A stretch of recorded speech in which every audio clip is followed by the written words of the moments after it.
Chapter 66. Who kidnapped whom? Titch answered with dissatisfaction. Of course I have. Don't you see the caravan outside? But I'm here to ransom the princess, not to deliver gifts. Now that I've got what I want, shouldn't you let the princess go? I want to see all of them. The scene was different from what Titch had imagined. These people didn't mention the princess at all. Kidnapping was not like this. Usher smiled. Don't worry. You must be tired after such a long journey. Sit down and have something to eat. The princess is fine, of course. But I need to know if what you've given us is what we want. Someone had placed some wild game, dried fruits and wine on the table. It was as if they were treating their guests to a meal. Amon and the others didn't sit down. How could they be in the mood to eat? Titch took out a roll of papyrus from his pocket and handed it to Usher. Everything is here. Do you want to check? Usher took the roll of papyrus and unfolded it. A big man next to him shouted angrily. It's all here. We've spent so much effort on it. Do you want this? Show it to me. Usher looked a little embarrassed. He turned his head and scolded. What nonsense are you talking about? This is a list of goods. They're all in the caravan outside. I can show you the list. Do you know how to read? I've warned you to keep your mouth shut. Why can't you remember? Amon might have laughed out loud if it was any other occasion, but now he didn't know whether to laugh or cry. Usher began to read the list aloud. Bread, dried meat, seeds, farming tools, cloth. There were a lot of things on the list. Every time he mentioned an item, the Highlanders would burst into cheers. Someone even asked in disbelief, Really? Are these things all for us? That's great. Titch answered. Of course they're for you as long as the princess is safe. The giants cheered again. The princess? Of course she's safe. These are all ours. Hearing this, Titch and the others breathed a sigh of relief. As long as the princess was safe, everything else was easy.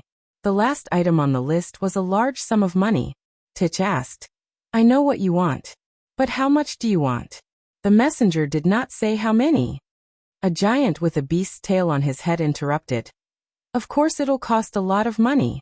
It'll cost at least 30 gold coins. Upon hearing this, Amon almost reached out for the table.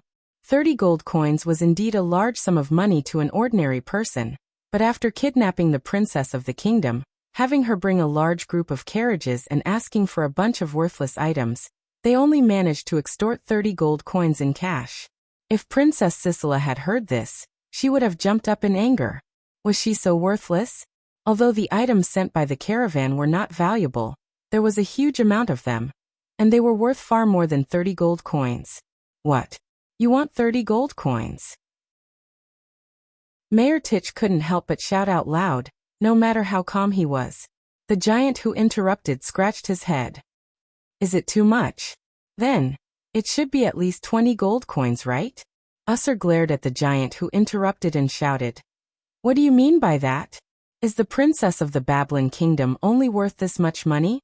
Another giant with a ring on his nose chimed in. That's right. You're asking for too little. How can 20 gold coins be enough? 50 gold coins at least. Titch and the others fell silent. Their expressions were indescribably strange. Usher, on the other hand, was so angry that he almost fell off his chair. He slammed the table and shouted, You only want 50 gold coins?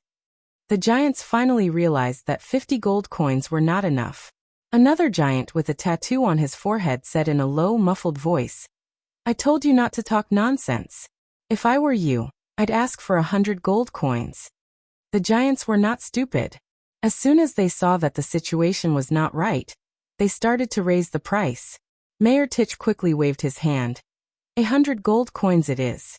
I'll pay you. But that's all. I don't have that many gold coins with me, so I'll only give you 5 parangons. Indeed, he didn't have any gold coins with him. All he had were parangons. Seeing the situation, he quickly changed his mind and agreed to pay the huge sum of 100 gold coins. Amon could also see that this group of Highlanders had not completely discussed it beforehand. They wanted supplies, but they didn't care about money. These giants should have come from different tribes. Their attire was unique. They had beast tails, nose rings, and tattoos. If one paid a little attention, they would be able to distinguish them.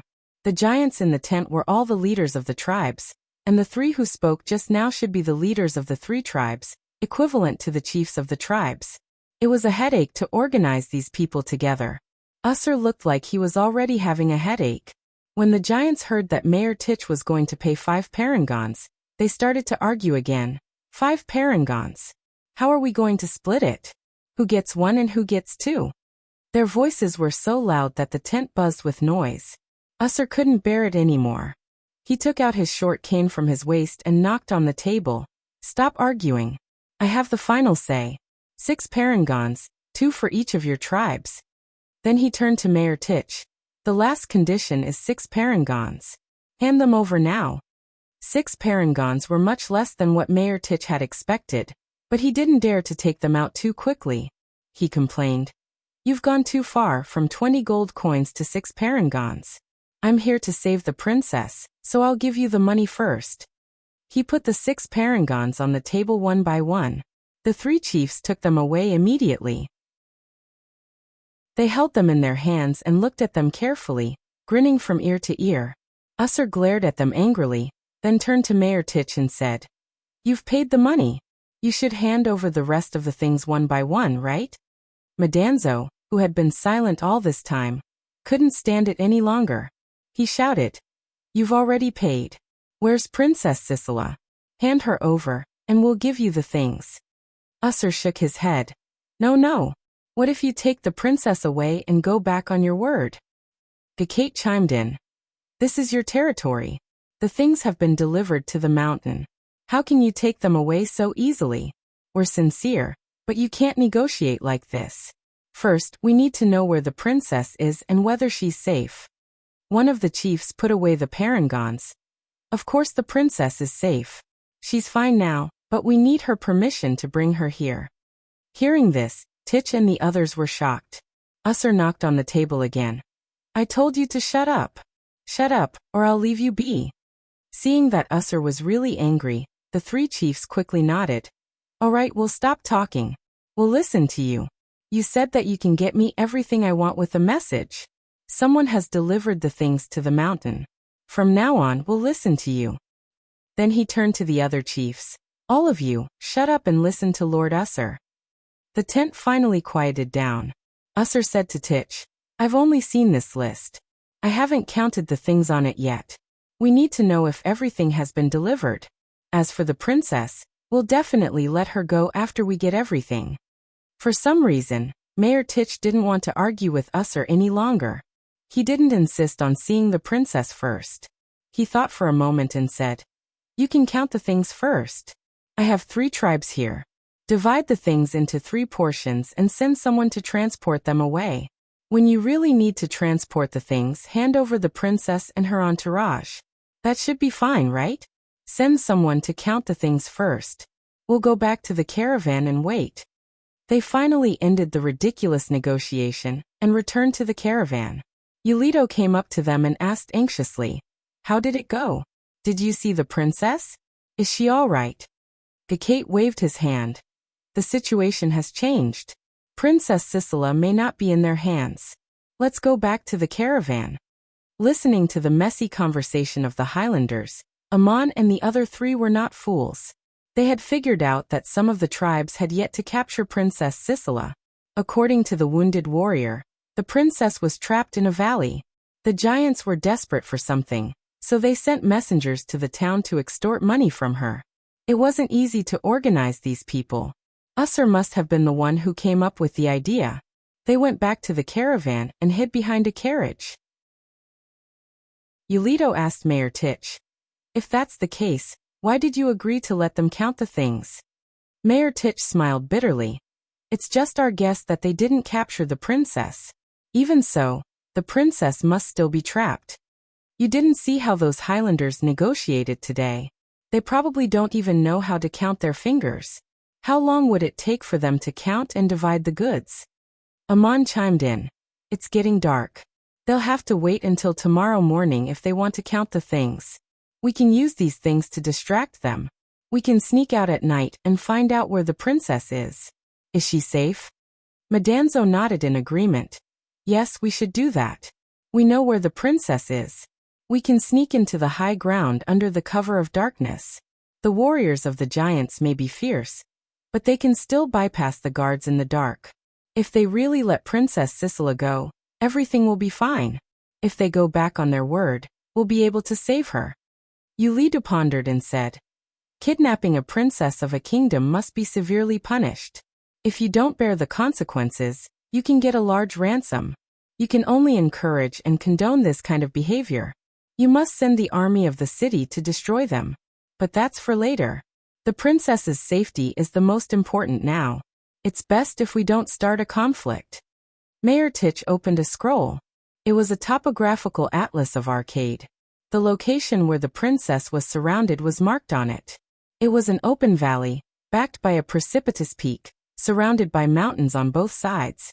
The entrance to the valley was very narrow, and the terrain was easy to defend and difficult to attack. However, if one was blocked inside, it would be very difficult to break through. Even if they could use flying devices such as advanced air scrolls, they would have to be wary of the giants' long-range crossbows. They couldn't let the princess take the risk. Mayor Titch's plan was to sneak through the mountains under the cover of darkness, and sneak up to the peaks on both sides of the valley. If the princess was safe, they wouldn't act rashly. If the giants didn't let the princess go after the appointed time, they would attack from both sides and help the princess escape.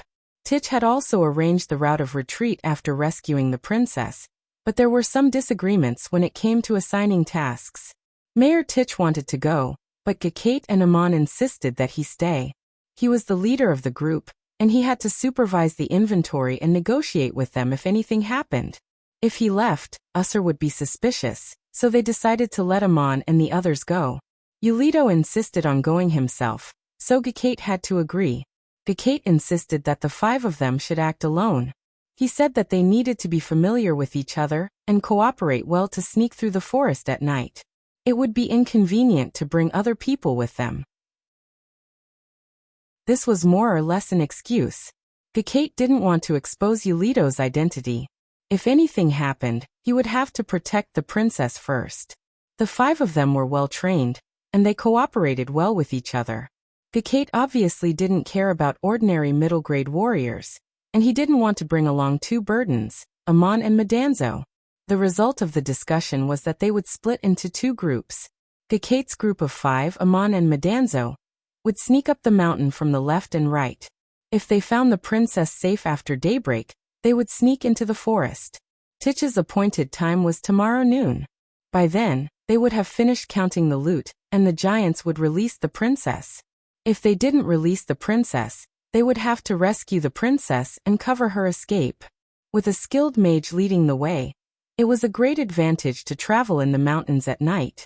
Detection magic could detect the ambush of the Highlanders in advance, and they could sneak around them.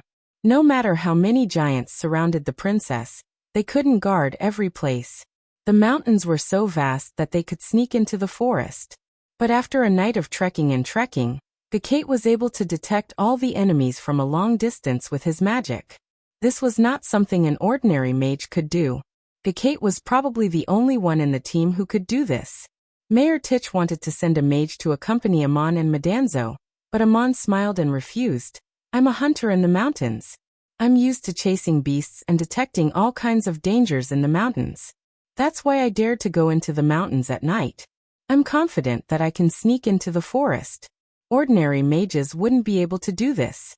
One mistake and they might fall off the cliff. Only strong warriors have the strength and skill to do this. I'll go with Madanzo. Amon's words made sense.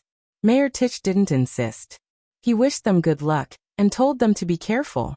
As a 5th-level mage, Amon was better at using detection magic at night than Gakate, a 6th-level mage. This was his habit. Therefore, Amon didn't want to travel with others. It would be inconvenient for him to use magic, and his identity as a sorcerer would be exposed. Gakate didn't expect much from the 2 mages, but out of kindness he warned Madanzo, this isn't a battlefield. You'll only be a burden if you wear heavy armor. Even if your armor is light and portable, the sound of metal clashing will expose your position. A shield is even more unsuitable to carry around. Your spear isn't a weapon for fighting in the forest. If you have to carry it, I suggest you smear it with mud first, because it will reflect light at night. Gekate was a teacher at the Academy of Magic. He taught not only magic, but also various battle techniques and precautions. He provided systematic guidance and training to his students. Amon agreed with Gekate. He asked Madanzo to leave the armor and shield behind and gave them to Mayor Titch. When they set off, Amon put away the spear and gave Madanzo an axe and a set of soft armor under his clothes. As for Amon, he didn't wear any armor or carry any other weapons. He was still holding a stick. The two rescue teams left one after another. They quietly went down the mountain and went around the dense forest without being noticed. The giants' tribe also sent people to count the supplies. Usher stood aside to supervise the count, accompanied by Mayor Titch and his clerk. The carts were unloaded and sorted. The scene was messy and noisy. Mayor Titch didn't send anyone to help. He let the giants do the work themselves, which would keep them busy until dawn. At night, torches were lit on the plateau, illuminating the open land as if it were daytime. The surrounding mountains looked gloomy. Amon and Madanzo went down the mountain first. They went around the mountains and went to the designated location on the map. Metatro had visited the caveman tribes in the mountains many times. Now that he was a third-level mage, he paid attention to his feet and walked as if he was in the daytime. Amon's disciples were different from ordinary mages. They didn't use their staffs unless they were in a critical situation. Instead, they used magic to help themselves, even if it was just for shelter. As for Amon himself, he was even better at walking at night than a supreme mage. He even used his iron stick to monitor the surroundings, just in case. They had to go around to the other side of the valley where Princess Sisela was trapped. It was a longer route, but they arrived much earlier than Gekate and the others. By midnight, they had already climbed up the ridge on one side of the valley. Looking down from above, they saw a group of people guarding the center of the valley. They could see the light of a bonfire in the dark. Amon was a little surprised. He didn't see anyone guarding the place when he climbed up the ridge. To be safe, he asked Madanzo to find a place to hide while he sneaked along the ridge with his staff. He found giant warriors guarding the entrance of the valley. Chapter 67. Judging from the situation, the Highland giants had trapped the princess in this valley. They were guarding the mountain ridges on both sides of the valley's entrance. The entrance to the valley should be heavily guarded. The guards on both sides of the mountain ridges were not very tight. Amon and Madanzo easily found their way up and began to analyze the situation in a low voice. Amon was puzzled.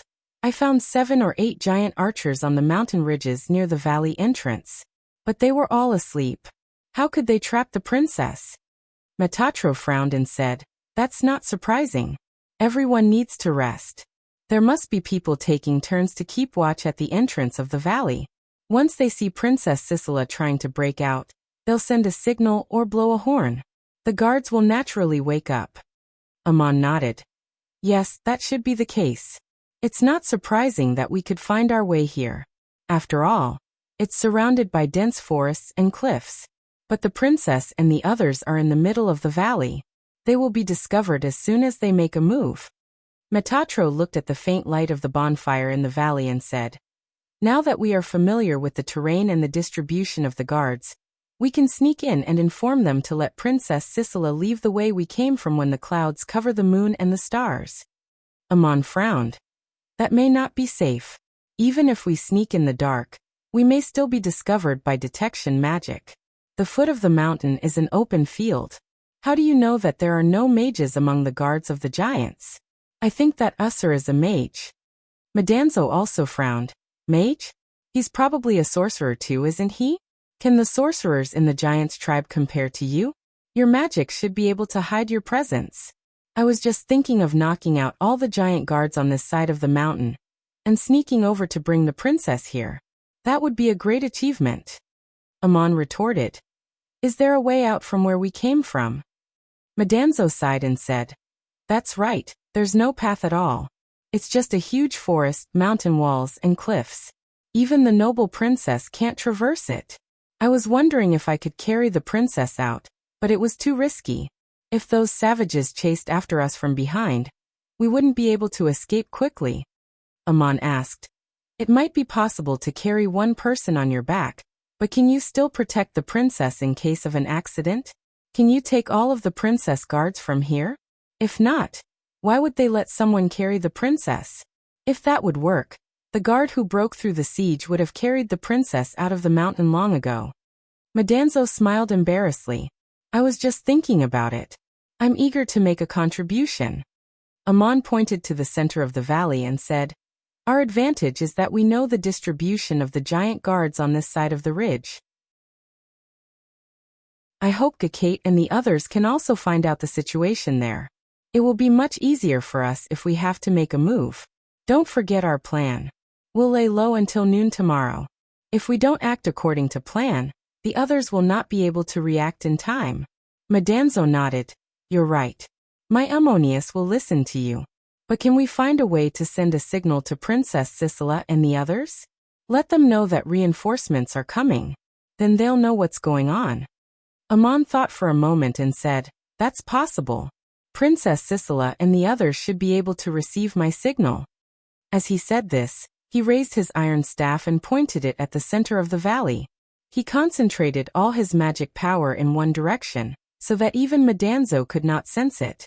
Although Amon was only a 5th-level sorcerer and couldn't practice supreme magic yet, he had mastered the magic he was good at. He was at the peak of his skill, not to mention that he had the magical staff to help him. Although he didn't know what level Inanna was, he knew that she was proficient in message magic and was quite good at it. When she left with Gilgamesh, she had already disappeared into the distance, but her voice could still reach his ears. Even Amon did not have this ability. The bonfire in the center of the valley was very far away. Amon activated his detection magic to the maximum to get a general idea of the situation. The guards around Princess Sisela had set up a temporary camp. They built a wall of rocks and tree trunks that was as tall as 2 people. It could withstand crossbow attacks from all directions. There was a bonfire inside the walls, and there were warriors standing guard. A tent had been set up on one side. As for the situation inside the tent, Amon could not clearly detect it. It was too far away, and there seemed to be a magic barrier blocking prying eyes.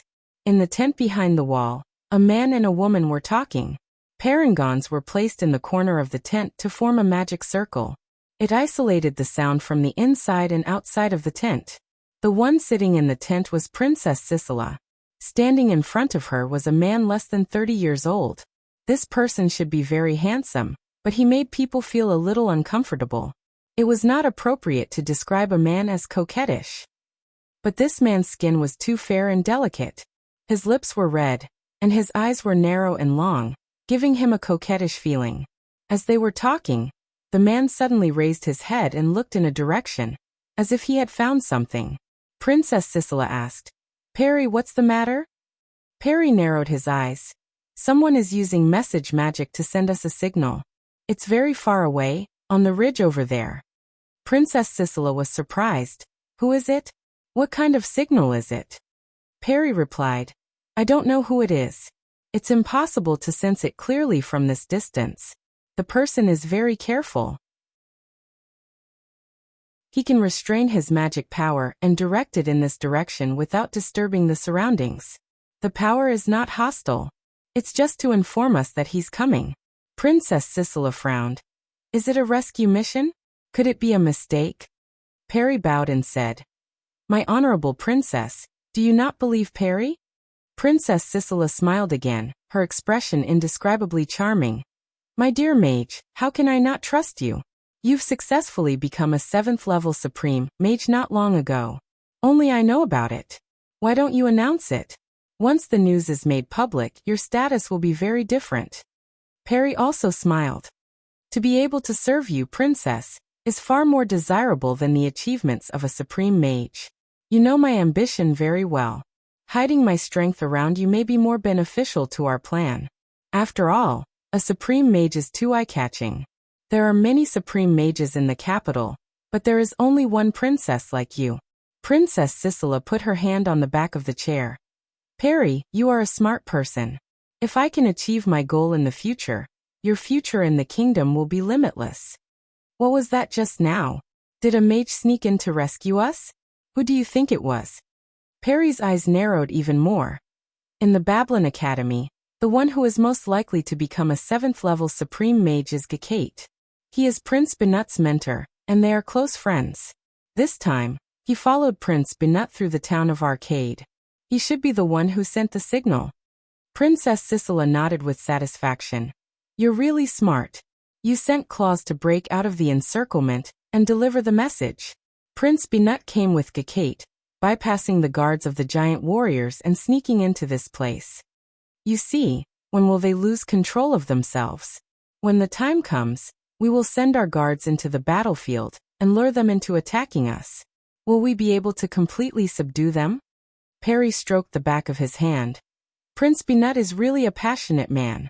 He cares about his young and beautiful aunt. Rest assured, Your Highness, I know the 5 of them very well. If we really have to fight, I'm sure we can subdue them. Moreover, those simple-minded Highlanders will cause them trouble.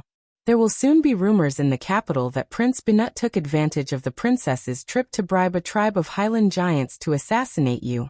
And that Prince Benut was among them. Your Highness, you must be magnanimous and explain for him so that everyone will be grateful and respectful to you. Princess Sisela said with a faint smile. I will forgive his crimes, even if they are not crimes he has committed.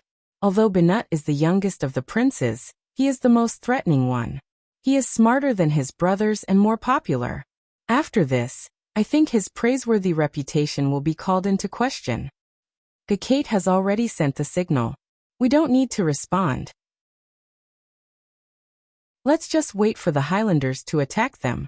Perry's smile was a little mysterious. Those brutish giants are simple-minded, but they keep their word.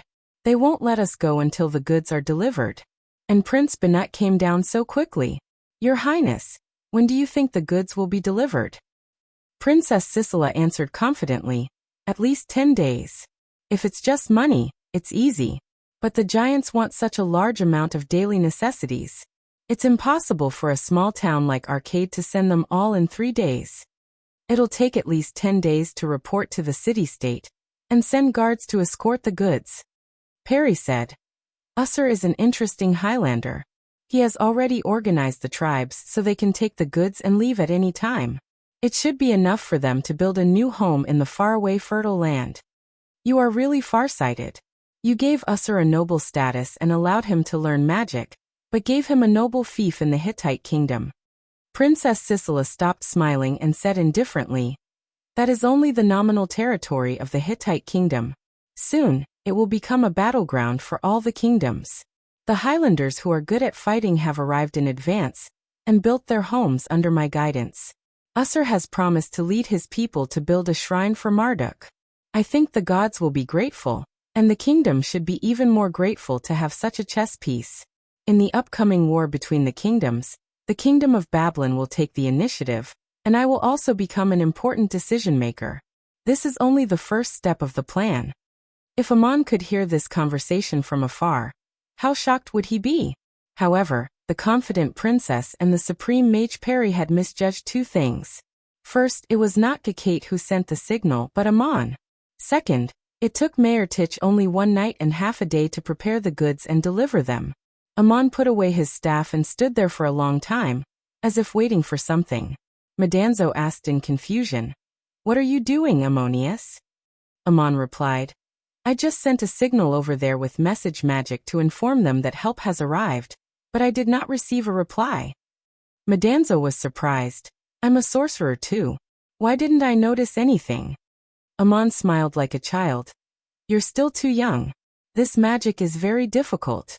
It's not a high-level magic, but it's very clever. I have to use my staff to do it. Madanzo praised in admiration. You're really clever.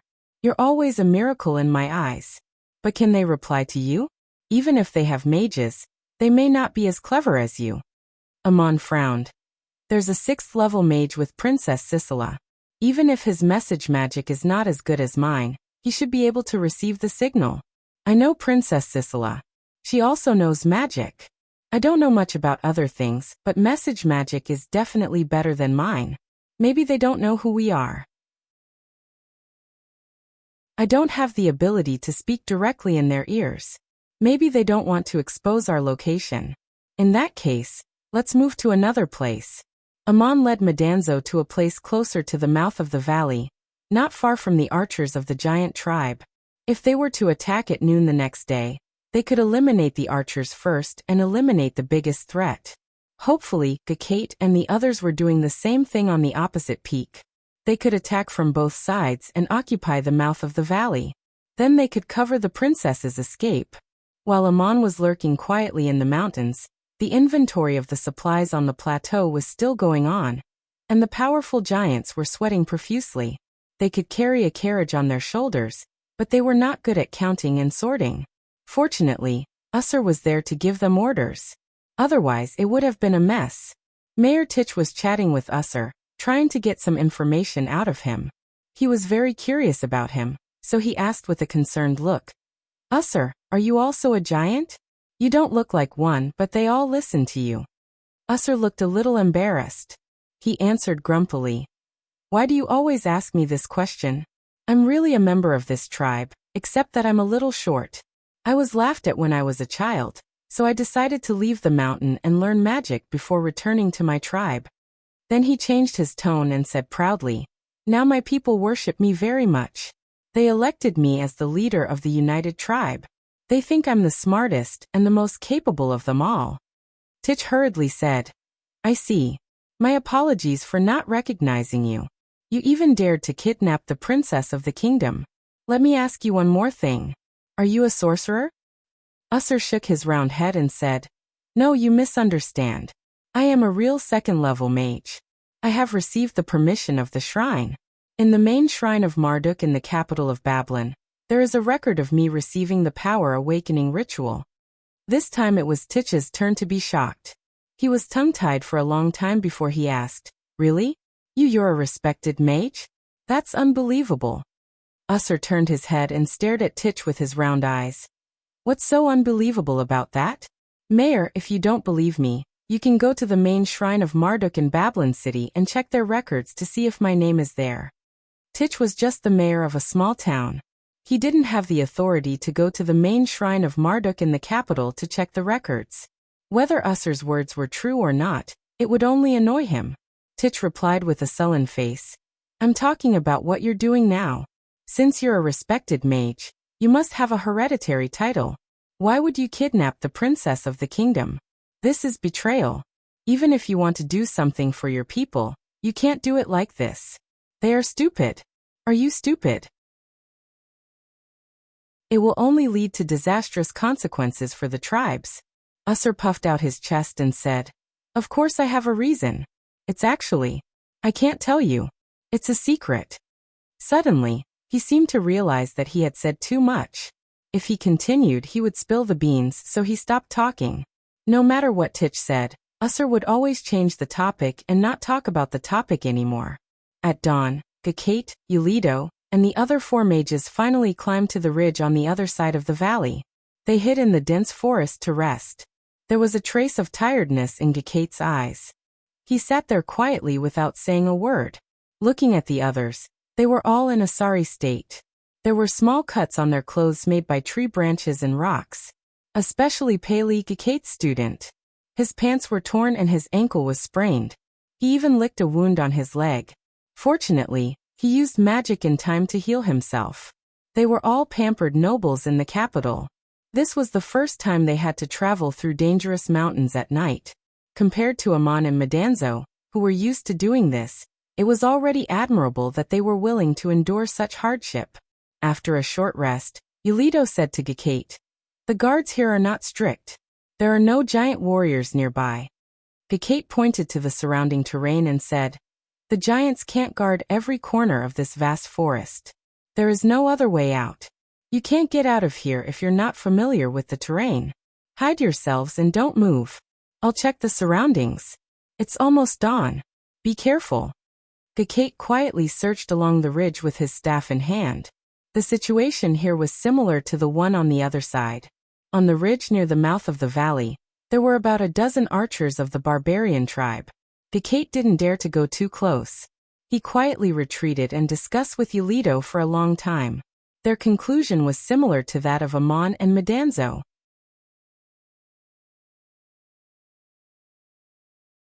Chapter 68. Who saved whom? The sun shone over the ridge into the valley. As the sun rose higher and higher, the atmosphere became more and more tense. The people on both sides were ready to attack. They would eliminate the archers on both sides of the ridge as soon as possible, and then rush to the mouth of the valley to launch a pincer attack. However, there were still more than 2 hours before noon. Suddenly, a group of people came into the valley. A group of giants with sticks in their hands surrounded Mayor Titch, who was dressed in silver armor. There were also a dozen warriors and a mage accompanying him. Usher walked beside Titch with his staff in hand. He did not mind being surrounded by Titch's warriors. They came to a place far away from the camp. Mayor Titch shouted, "Dear Princess Sisela, I am Titch Show, the mayor of Arcade. I have delivered the materials that the giants want.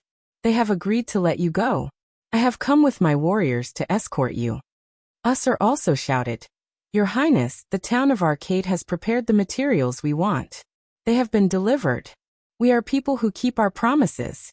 We should let you go now. Please set off." Judging from his tone, it seemed that he still needed the princess's permission to let Princess Sisela go. But on second thought, it made sense. The giants only wanted to extort the materials. They would not dare to hurt a princess, for that would be disastrous. Not to mention anything else, Gilgamesh's warrior, Enkidu, was someone that no one could afford to offend. Now he could only hope that she could leave safely. Amon, Gakate, and the others on the ridge, as well as the princess in the camp, all heard the news, but they had different reactions. Amon finally breathed a sigh of relief. He said to Madanzo, "We don't have to fight anymore. It's better this way." Madanzo asked worriedly, "How can you be sure that the giants are not playing tricks?" Amon shook his head. "They should let her go since they have the materials. Unless their target is not the materials but the princess herself, which is completely unnecessary. Look at Usher. He's standing next to Titch, surrounded by the warriors of Arcade. Also, the archers on the mountain ridge have already withdrawn and given up on the siege. This is all done in secret. If they don't have sincerity, there is no need to do so." Inside the tent, Princess Sisela's face darkened.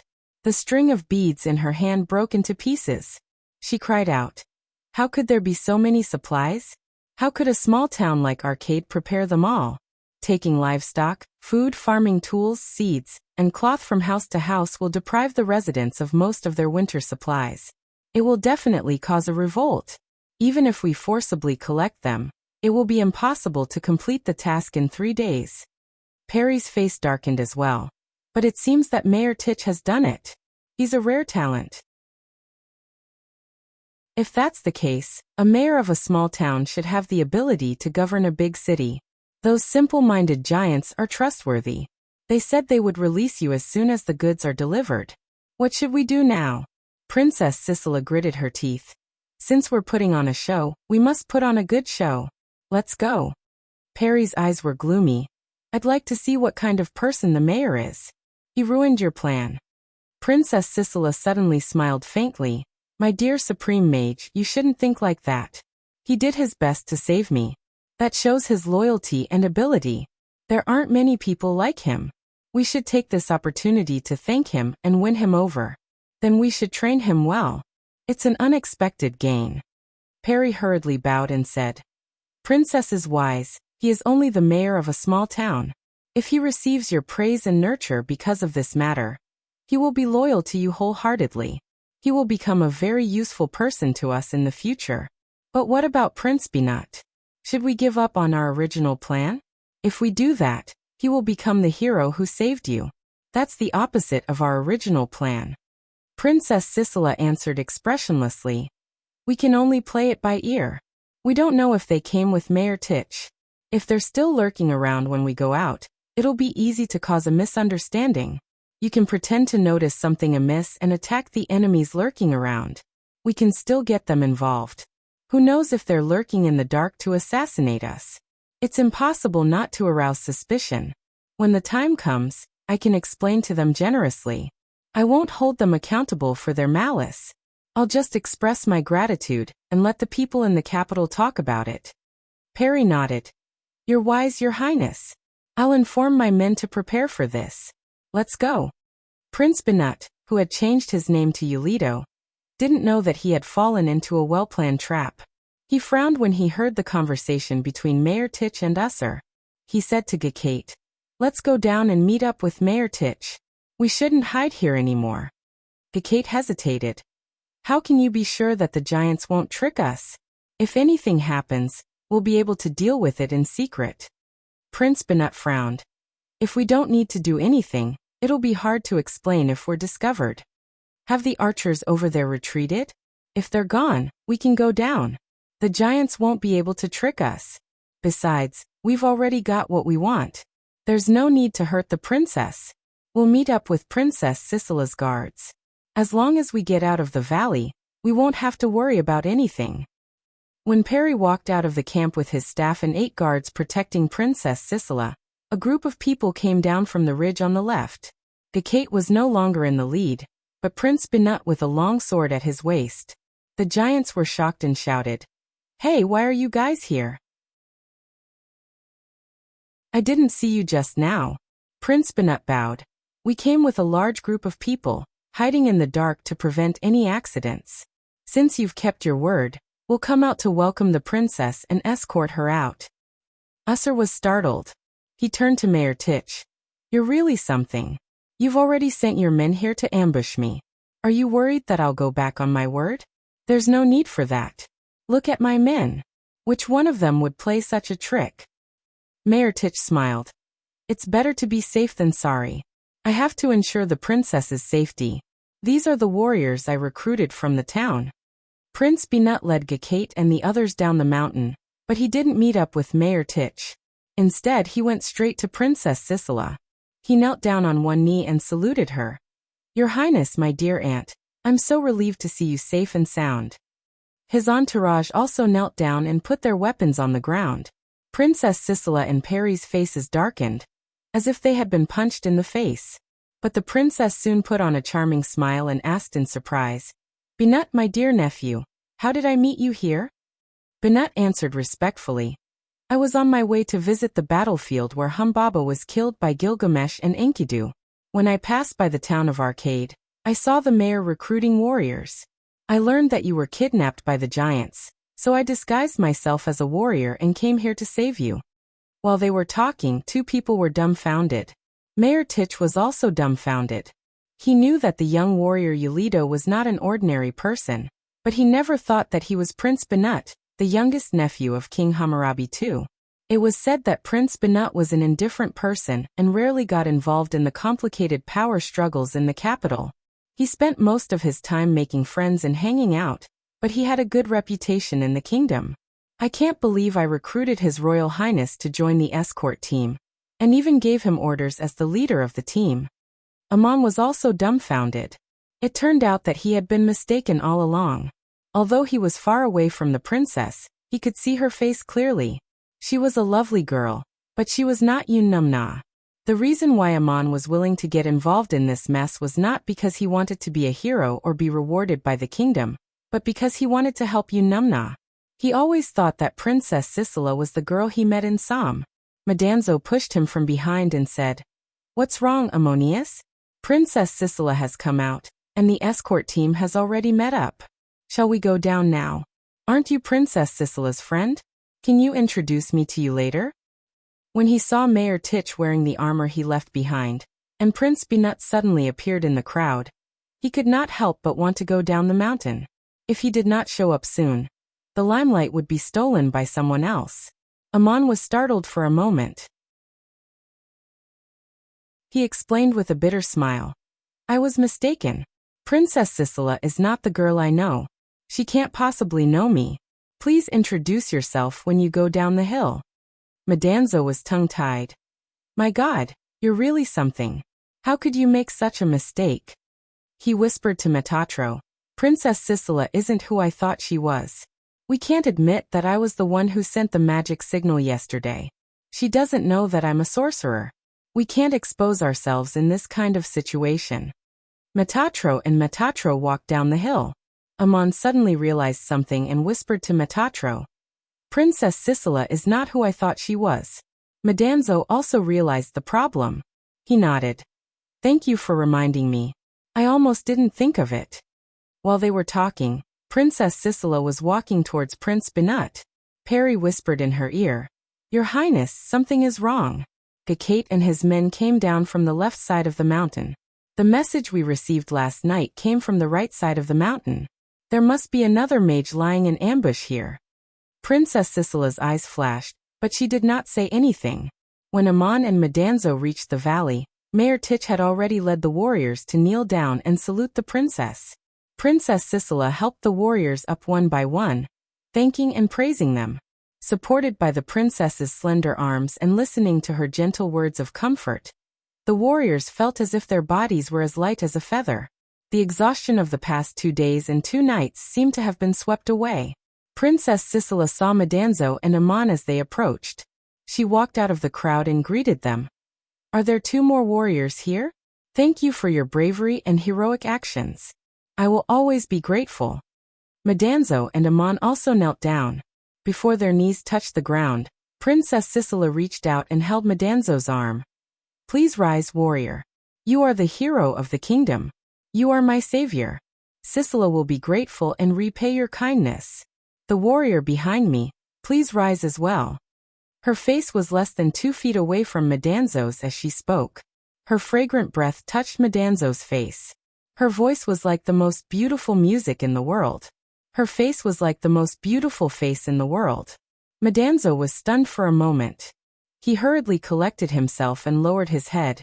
As a knight of the kingdom, it is my honor to serve the princess. Now I know that I came with Prince Binut. It is even more of an honor. They both knelt down at the same time. Princess Sisela helped Medanzo up first. He looked even more majestic than before. Amon seemed to be his attendant. Amon followed Medanzo up, but he noticed that a red-lipped, white-toothed mage behind the princess glanced at him. The gaze made him feel uncomfortable, as if he had been bitten by a poisonous snake. Princess Sisela joined the rescue team. By now, the Highlanders who accompanied Mayor Titch were nowhere to be seen. They seemed to be running away as fast as they could. They escorted Princess Sisela and Prince Binut out of the valley and down the mountain along a narrow path. They didn't pass through the plateau where they were supposed to check the supplies. Instead, they followed the route arranged by Mayor Titch and went straight back to where they came from. Several dangerous mountain passes were guarded by Mayor Titch's warriors. Along the way, Princess Sisela kept praising Mayor Titch. The mayor was so embarrassed that he almost floated in the air, his face flushed with excitement. Of course, the noble princess could not walk on the rugged mountain road. Titch had prepared a soft chair made of 2 wooden sticks and ordered the strong warriors to carry the princess. Mages were also on her side to protect her. It was not until dusk that they finally walked out of the mountains. In front of them was a trade road that was wide enough for carriages to pass. Amon walked silently at the back of the team. No one knew what he was thinking. He didn't know why, but the viper-like eyes of the mage beside the princess worried him. He felt that the mage was dangerous and unfathomable. At this moment he suddenly froze, as if he had encountered something inconceivable. He heard a voice beside his ear, and it was accompanied by a string of laughter that sounded like silver bells. My handsome hunter, brave hero, I thought you weren't interested in beauty and power. But it turns out that you're willing to risk your life to rescue Princess Sisela. Do you want to get close to the most famous beauty in the kingdom? Aren't you afraid that I'll be jealous? The voice came so suddenly that it sounded like it was right next to his ear. Amon recognized it. It was Yunamna.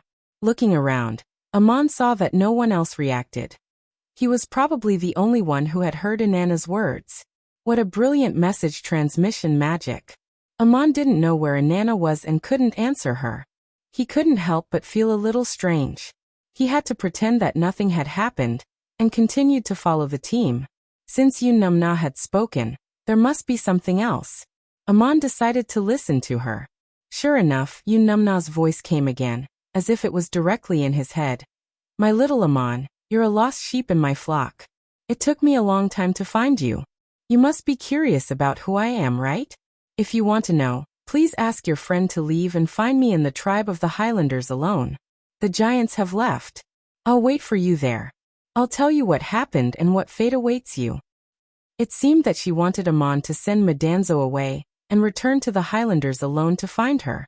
It seemed that she wanted to tell Amon something very important, but she didn't say when. When Amon wanted to hear more, Yunumna was silent. The main road came into sight. There was a carriage waiting for them at the crossroads. They had left the mountains. Prince Binut heaved a sigh of relief. He said to Princess Sisela, who was sitting on a pole, "It's the kingdom's great fortune that you were able to escape unscathed. However, those barbaric tribes dared to kidnap you. If they don't receive severe punishment, they can still enjoy the extortion. This is a kind of indulgence and encouragement for their evil behavior. In the future, you'll face more threats when you travel around the kingdom. Therefore, they must be punished severely. As for how to deal with them, Your Highness, please tell me." Princess Sisela waved her hand and said, "Dear Binut, thank you for your help and warning. I'll deal with them. Before I punish them, I'll show them the kindness of the kingdom. I'll give them a chance to atone for their sins and repent." As they spoke, they came to the main road. They saw the two warriors guarding the carriage looking back nervously. Princess Sisela and the others had come from the mountain path. Only now did they notice that the Highlanders had also come down the mountain. Usser was leading a group of tall and strong warriors. They were not in a fighting stance, but in a welcoming stance. They were standing not far behind the carriage. How dare he come down the mountain and come to this place? Nobody was afraid of them now. They could fight to the death and Princess Sisela would be able to escape safely. The warriors drew their weapons and got ready for battle. Mayor Titch shouted, "Usser, how dare you come down the mountain? Are you here to plead guilty?" To everyone's surprise, Usser was really here to confess his crimes. His answer shocked everyone. The leader of the allied tribes led the giants and knelt down together. "We are here to confess our crimes. The barbarians in the mountains have not been educated by the kingdom. We besieged the noble princess just for some daily necessities. This is a serious crime. We are aware of our mistakes, and we ask for the kind princess forgiveness." What the hell was going on? Prince Binut's attendant, the Mage Elliot, said, "Your Highness, we can't let them go so easily. We can't encourage and condone such crimes."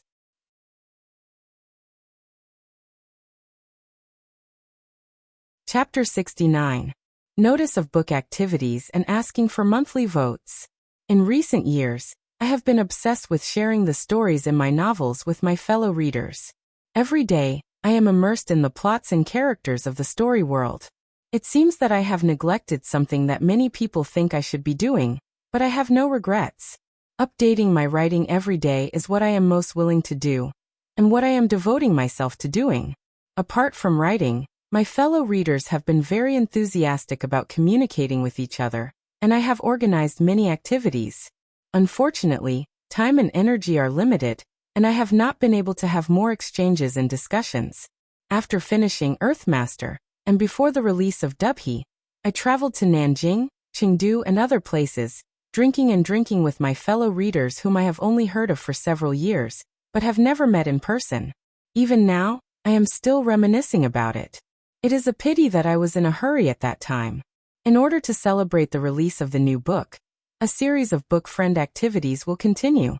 The first wave is Dubhe Cover Design Collection, which will be held this month.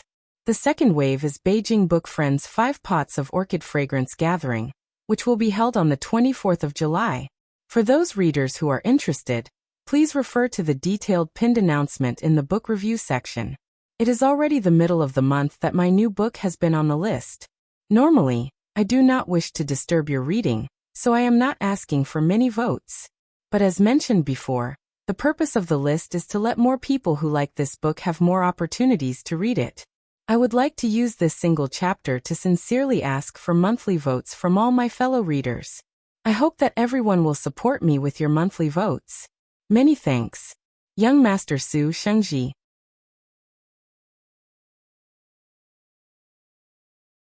Chapter 70. The tone of a deity. Princess Sisela made a gesture, and the warrior put down the pole. She walked down and said to Usher and the others, I can forgive you if it's just for myself, but you must be punished severely for what you've done. I'd like to give you a chance to turn over a new leaf. It's also a punishment. If you're willing to accept it, I won't send an army to annihilate you. Usher knelt down and answered, We sincerely repent. We're willing to accept your punishment and teachings, Your Highness. Princess Sisela stood there, her frail figure exuding an indescribable majesty. She said slowly, In order to uphold the law of the kingdom, you will be banished from the city of Kish. You will have to leave your villages and burn down your houses and everything in your tribe. You will never commit the same crime again. This was a harsh condition, but it could not be refused. Even if the giants refused to do it themselves, the army of the city would do it. Usher answered without hesitation. All the tribes here will burn down their villages in the mountains and move to a faraway place. The princess nodded with satisfaction. She pressed one hand on her chest and pointed to the clouds with the other. In the name of Marduk, you and your people will follow the teachings of the kingdom of Babylon. You will offer sacrifices to the god and pledge loyalty to the kingdom. No matter where you move to, you will build a temple of Marduk at the place where you stay. You will receive guidance from the god. Hearing this, everyone next to them was stunned. Building a shrine as a sacrifice to the great Marduk was something no one could refute. However, there was a practical problem in the secular world. No matter which kingdom a temple was built in, it had to be approved by the government and appointed a priest. The priest of the temple was also one of the local governors and had the status of a noble of the kingdom. Prince Binut was about to interrupt, but Mayor Tich whispered something in his ear. The prince nodded and said nothing more. Usher had told Tich that he was a second-level mage, and that there was a record in the main Marduk shrine in Babylon City. It seemed that it was true. If that was the case, it was in line with the conditions the princess had mentioned. However, the appointment of a priest of the kingdom was a bit unreasonable. How could he get such a reward for kidnapping a princess? Princess Sisela seemed to be aware of Prince Binut's doubts. She continued, To build an official shrine and appoint priests, you need the kingdom's approval. This is a reward for you. But do not misunderstand. I have a difficult and dangerous mission for you. If you can complete it, not only will you atone for your sins, but you will also be rewarded by the kingdom. Usher raised his head and said, May I ask what mission Your Highness wants us to complete? Since my clansmen and I have confessed, we will sincerely accept our punishment and serve you and the kingdom. Princess Sisela walked up to Usher and pushed aside the warriors who tried to block her way. Her bravery was admirable. She took out a scroll wrapped in velvet from her bosom and handed it to Usher. The dangerous mission is your punishment. Everything is written in this scroll. You will be forgiven and rewarded after you complete the mission. Take it. Bring your people and burn down the villages before sunrise tomorrow. Leave no one behind. Usher respectfully raised his hands above his head to receive the scroll. He then stood up and lowered his head. Yes, sir. He led the giants away, leaving the crowd dumbfounded.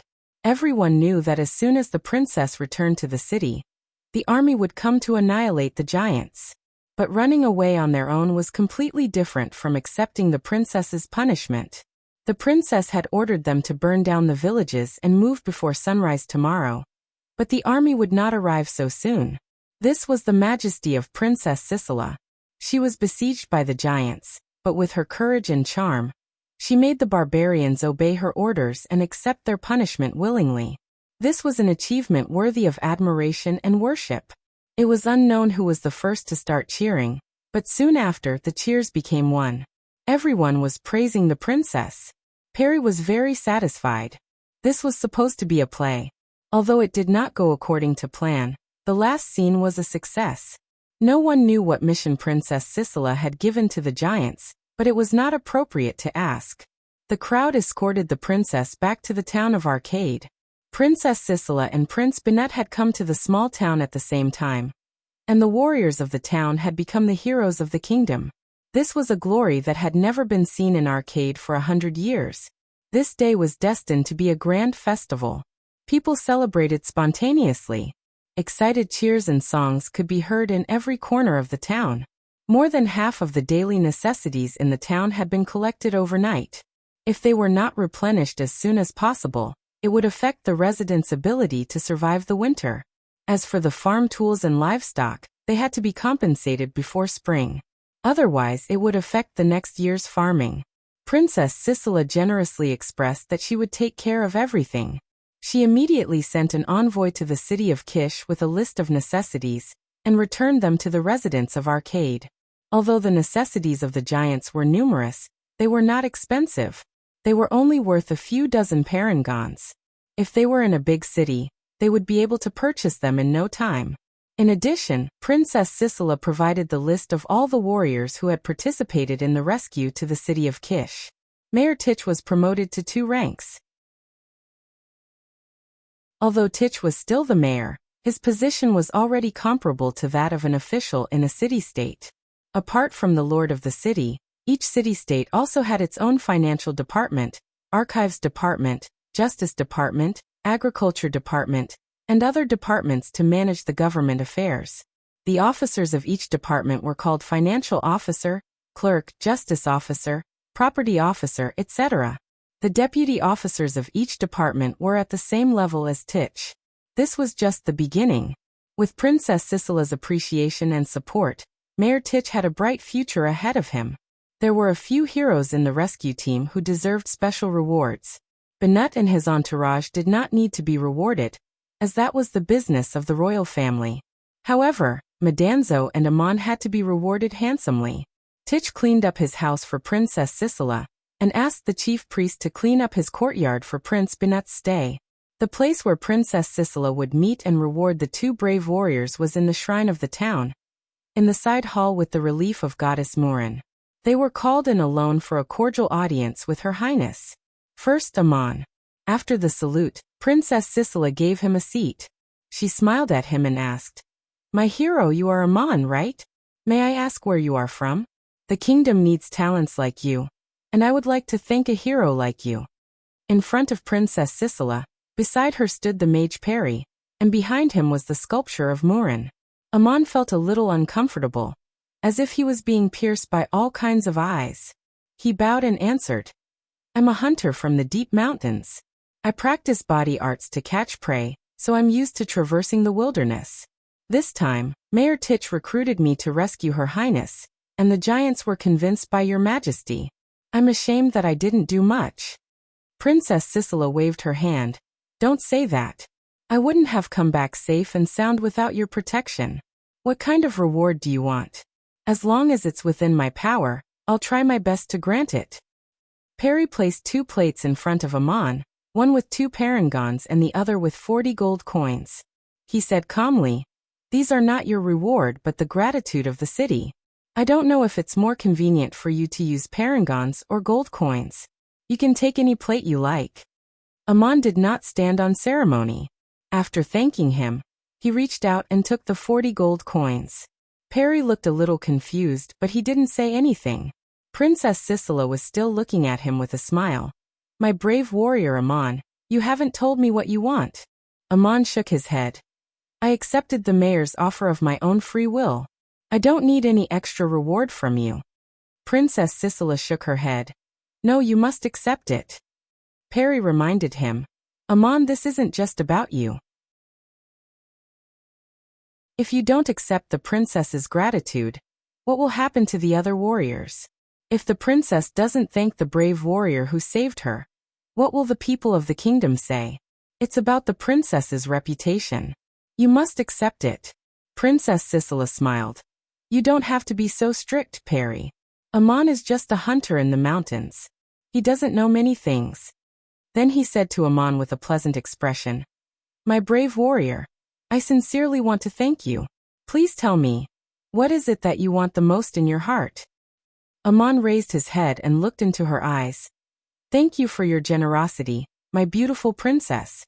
If you must, I can tell you. Not long ago, I went to the capital and saw your fiancé, Gilgamesh, entering the city with gifts. He gave you 3 tendons and 12 tusks of humbaba. It's said that they are the best weapons for warriors. If I can do more for you in the future, I'd like to receive 1 tendon and 1 tusk." Perry's face turned angry. This bumpkin warrior's request was too much. He scolded. That's a gift from the princess's fiancé. How can you ask for it? Amon quickly explained. I don't want the princess to give it to me now. I want to wait until the day I can do more for you in the future. When I can do more for you and earn your gratitude, I hope you will accept my request. Since you have asked, this is what I want. I don't want anything else. Princess Sisela stared at Amon blankly for a while. Finally, she waved her hand and smiled. Perry, don't be angry. He's telling the truth. Amon, I promise you that one day in the future, when you deserve this kind of gratitude for what you have done, I will give you one of Humbaba's tendons and one of his tusks, and I will also explain to Gilgamesh what happened. You may leave now. Let Madanzo come in. Amon bowed and was about to leave when the princess called him again. Amon, I've heard that you're a 5th-level warrior. It's a pity that I didn't get to see you in action. Can you show me? As she spoke, Perry handed him a short knife. It was an ordinary table knife used to cut meat. It was rude to use a weapon in front of the princess. It was also offensive to use a weapon without her permission. Amon took the knife and retreated to the door. He swung it sideways. The knife glowed with a faint light, and the sound of air exploding came from the void. Then, he quickly put away the knife and carefully placed it back on the table. Perry nodded with satisfaction. It's indeed 5th-level body arts. Thank you. You may leave now. After Amon left, Perry said doubtfully. It seems that he's not that mage. Body arts and magic can't be practiced at the same level. Even if he has experienced the second awakening, he can only learn some low-level auxiliary magic.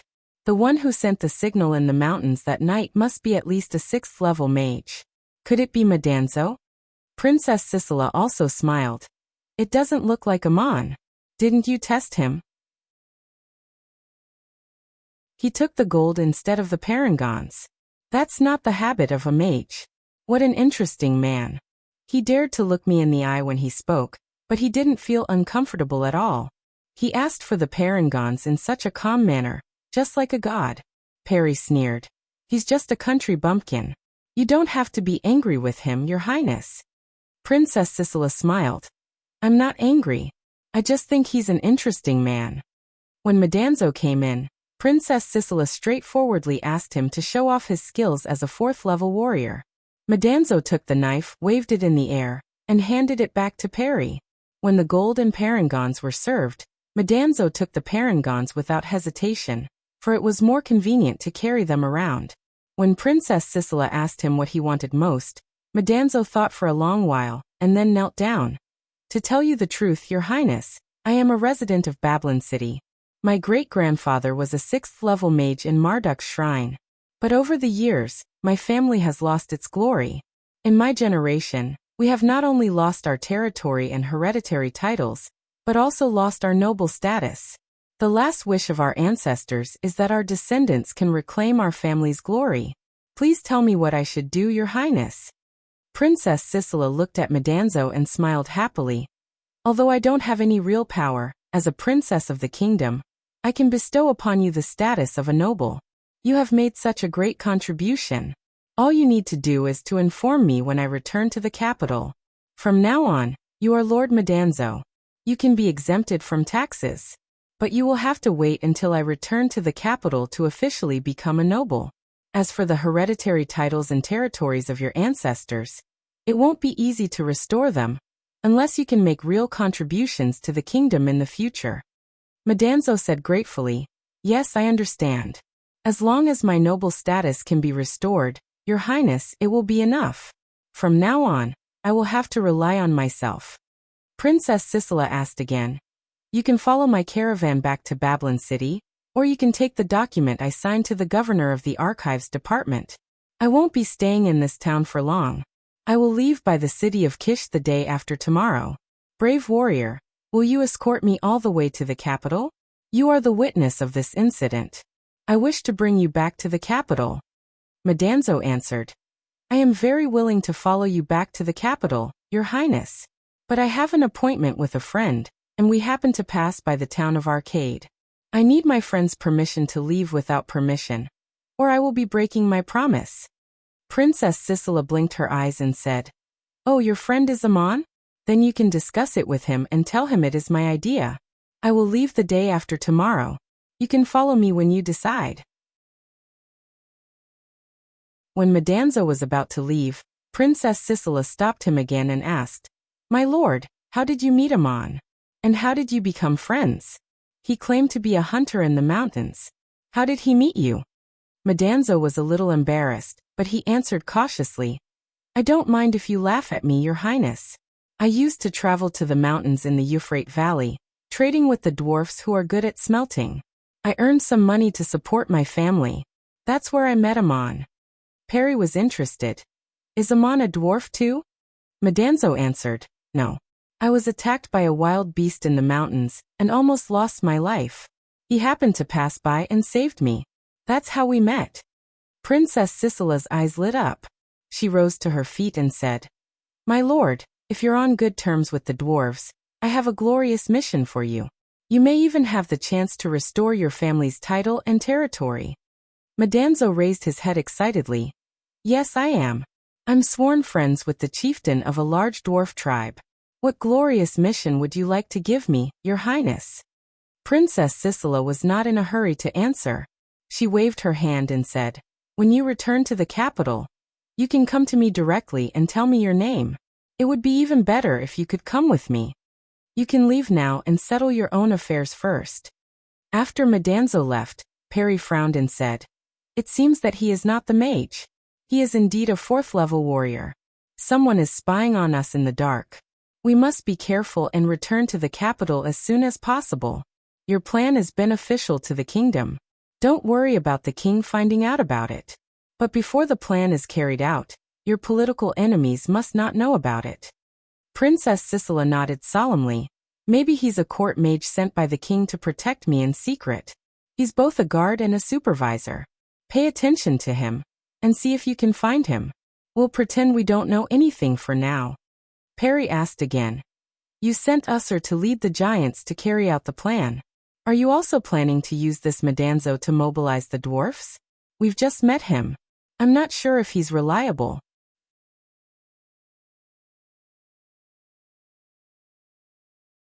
Chapter 71. Perry mused. "Though the cavemen are not as strong as the highland giants, I heard that they are very agile. Some of the larger tribes are good at craftsmanship. They are born craftsmen, which is very useful for building a city. The more preparation we have, the more pawns we can use in the future. Madanzo should keep an eye out for this. I didn't expect to find something unexpected here." While Princess Sisela and Perry were chatting in private, in another courtyard of the town, 2 other people were also having a private conversation. Kate turned to Prince Binut. "Your Highness, don't you think it's a little strange?" Binut nodded. "The giants are asking for the materials for moving, which means they have planned this long ago. These people are so strong that they can carry heavy materials through the mountains. They besieged Princess Sisela and demanded these materials from the town. Her Highness seems to know what they are planning." Kate thought for a while. Usher led the crowd to accept the princess's mission. It's as if everything was planned. "Your Highness, should we send someone to follow the highland giants to see where they are moving to and what they are planning?" Binut shook his head. "They are long gone. It's impossible to catch up with them in the deep mountains. We just need to mind our own business. No matter what the others are planning, we shouldn't act rashly." "Kate, I know what you are thinking, but you don't have to say it out loud." Seeing that the prince had seen through his thoughts, Kate smiled bitterly. "Then I won't say more. It's good that your Highness knows what to do." This time, the princess was able to successfully escape, or rather, we did not get involved in the chaotic battle. It was all because of one person's efforts. Binut also smiled. "Titcho, the mayor of Arcade, is indeed a talented man. I can see that Princess Sisela is trying to win him over. I think we should thank him for that. I'll go to the city of Kish and ask the mayor to recommend him to be the deputy director of the finance department. Though I can't ask the mayor directly, it shouldn't be a problem for me to recommend him." "So you're not going to the Euphrates River to see the battlefield?" asked Kate. Binut said, "The battlefield is right there. You can go whenever you want. Since our identities have been revealed, Let's deal with the matter at hand first, and escort the princess back to the capital. She will also have to pass through the city of Kish. I think the princess wants to invite Tich to her own city-state to take care of government affairs, and I'll promote him in my own city-state. I think Tich would be more willing." At this point he frowned and said, "The two warriors, Madanzo and Amon, are real warriors and very capable. They walked further than us, but they were able to get to the designated position in the dark of the night. We can't underestimate them. After all, they fought side by side. This is a good opportunity to show that they are close to the people. Treat them to a meal today." Kate nodded and said, "All right, I'll immediately order people to prepare a banquet and send someone to invite them." Prince Binut suddenly remembered something and said, "Not long ago, I heard from Uruk that a sorcerer killed one of Humbaba's rebellious descendants while crossing the river. Gilgamesh and Enkidu used this as an excuse to kill Humbaba. Send someone to Uruk on horseback and ask the boatman in private what the sorcerer's staff looked like. Was it a tree branch?" Kate was surprised. "Do you suspect that Amon is the sorcerer?" Binut explained, "Under the leadership of a brilliant mage like you, we managed to cross the plateau at night. What about them? It's just my intuition that Amon is the sorcerer. As for the truth, we'll know once we ask him." "If it's him, are you going to expose his identity?" asked Kate. Binut shook his head. "I'm just curious. I know what's going on. Gilgamesh didn't make things difficult for him when he was on the ferry. And this time in Arcade he cooperated with us to save Princess Sisela. Why should we make things difficult for him?" When Amon and Madanzo returned to the inn, they told each other about their meeting with Princess Sisela. They were glad that the sorcerer's identity had not been exposed. Amon smiled and said to Madanzo, "I'm glad to see you recovering from your pain. You're so excited and enthusiastic now. Congratulations on regaining your noble status. But you look a little infatuated. You've been staring at Princess Sisela the whole way." Madanzo answered awkwardly, "Ammonius, what are you talking about? I only admire and worship Princess Sisela. From now on she's my idol." Amon patted his shoulder and said, "Good, very good. Follow your idol back to Babylon City the day after tomorrow." Madanzo hurriedly explained, "Amon, you're my only god. I only admire Princess Sisela. Of course, I'll follow your guidance and follow you." Amon said, "I know what you're thinking. Princess Sisela is charming and she's repaid you. It's only human nature that you're willing to serve her. It's not that you want to leave. It's that I want you to follow Princess Sisela back to the capital. We plan to part ways after crossing the Euphrates River. I brought you along because I was worried that something might happen to you. I'll teach you the way of cultivation in the future. With your noble status, it'll be more convenient for you to practice. You should go back to the capital first. Take care of your own business, and come find me at Link's place. Let's set a deadline. 1 year from today, we will meet in Link's tribe." As they were discussing the time and place for their next meeting, someone came to inform them that Prince Binut had invited them to a banquet. Madanzo asked in a low voice, "The prince is inviting us to dinner. Shall we go?" Amon answered, "We've fought side by side. It's not a big deal to have dinner together. Come, let's go." That night, Amon taught Madanzo the rest of the cultivation of the power of two sides, until he reached the peak of the 6th level magic and 6th level body arts. Then he left the town of Arcade. During the banquet, Prince Binut asked them where they were going. Madanzo said that he was going back to the capital with Princess Sisela, while Amon said that he was going to a faraway place. Since it had already been delayed, they had to leave immediately. Amon left the town at night and headed west towards the Euphrates River. He walked for a long time on the mountain road. After making sure that no one was following him, he turned back to the north. As he climbed higher and higher in the mountains, he returned to the tribe of the giants on the plateau. It was a long and dangerous road. Amon hurried as fast as he could. By the next morning, he arrived at the plateau where he had negotiated with Usser. The tent made of snow leopard skin was long gone. There was no one around. Where was the tribe of the Highlanders? Amon looked around and saw faint black smoke rising from 3 different directions behind the distant mountains. The giants had burned down their village. Which village was Yun-Numna waiting for him? While Amon was hesitating, he suddenly heard a series of bell-like laughter behind him. Yun-Numna's voice came from not far away. My little Amon, handsome hunter, brave hero, you've kept your promise and found this place as promised. Amon had been using detection magic to keep an eye on the surroundings, but he didn't notice Yun-Numna's arrival. This meant that Yun-Numna's magic was much better than his. Amon turned around and saw Yun-Numna standing a dozen steps away with a faint smile on her face. She was wearing a long golden dress, and her long hair was hanging loosely over her shoulders. The long dress had a different luster, like starlight or water. It wrapped around her beautiful body and made her look very attractive.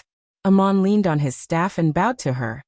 You said you'd come back for me, and you've come. Yun-Numna covered her mouth. Oh Amon, you're my savior. Why are you talking to me so politely? Don't you know who Yun-Numna is?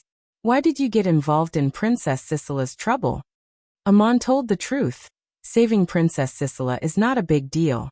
The princess has her own ways to escape. But I saw you with my own eyes when you left with Gilgamesh. I thought you were his fiancée, Princess Sisela.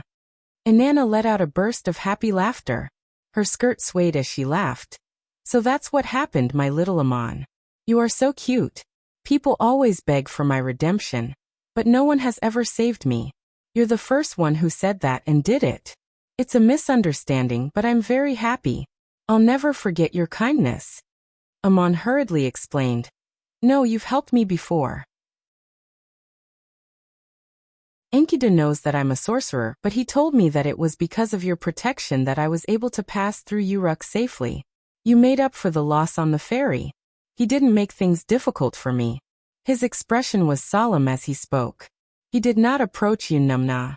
Inanna put away her smile, looked at him and sighed softly.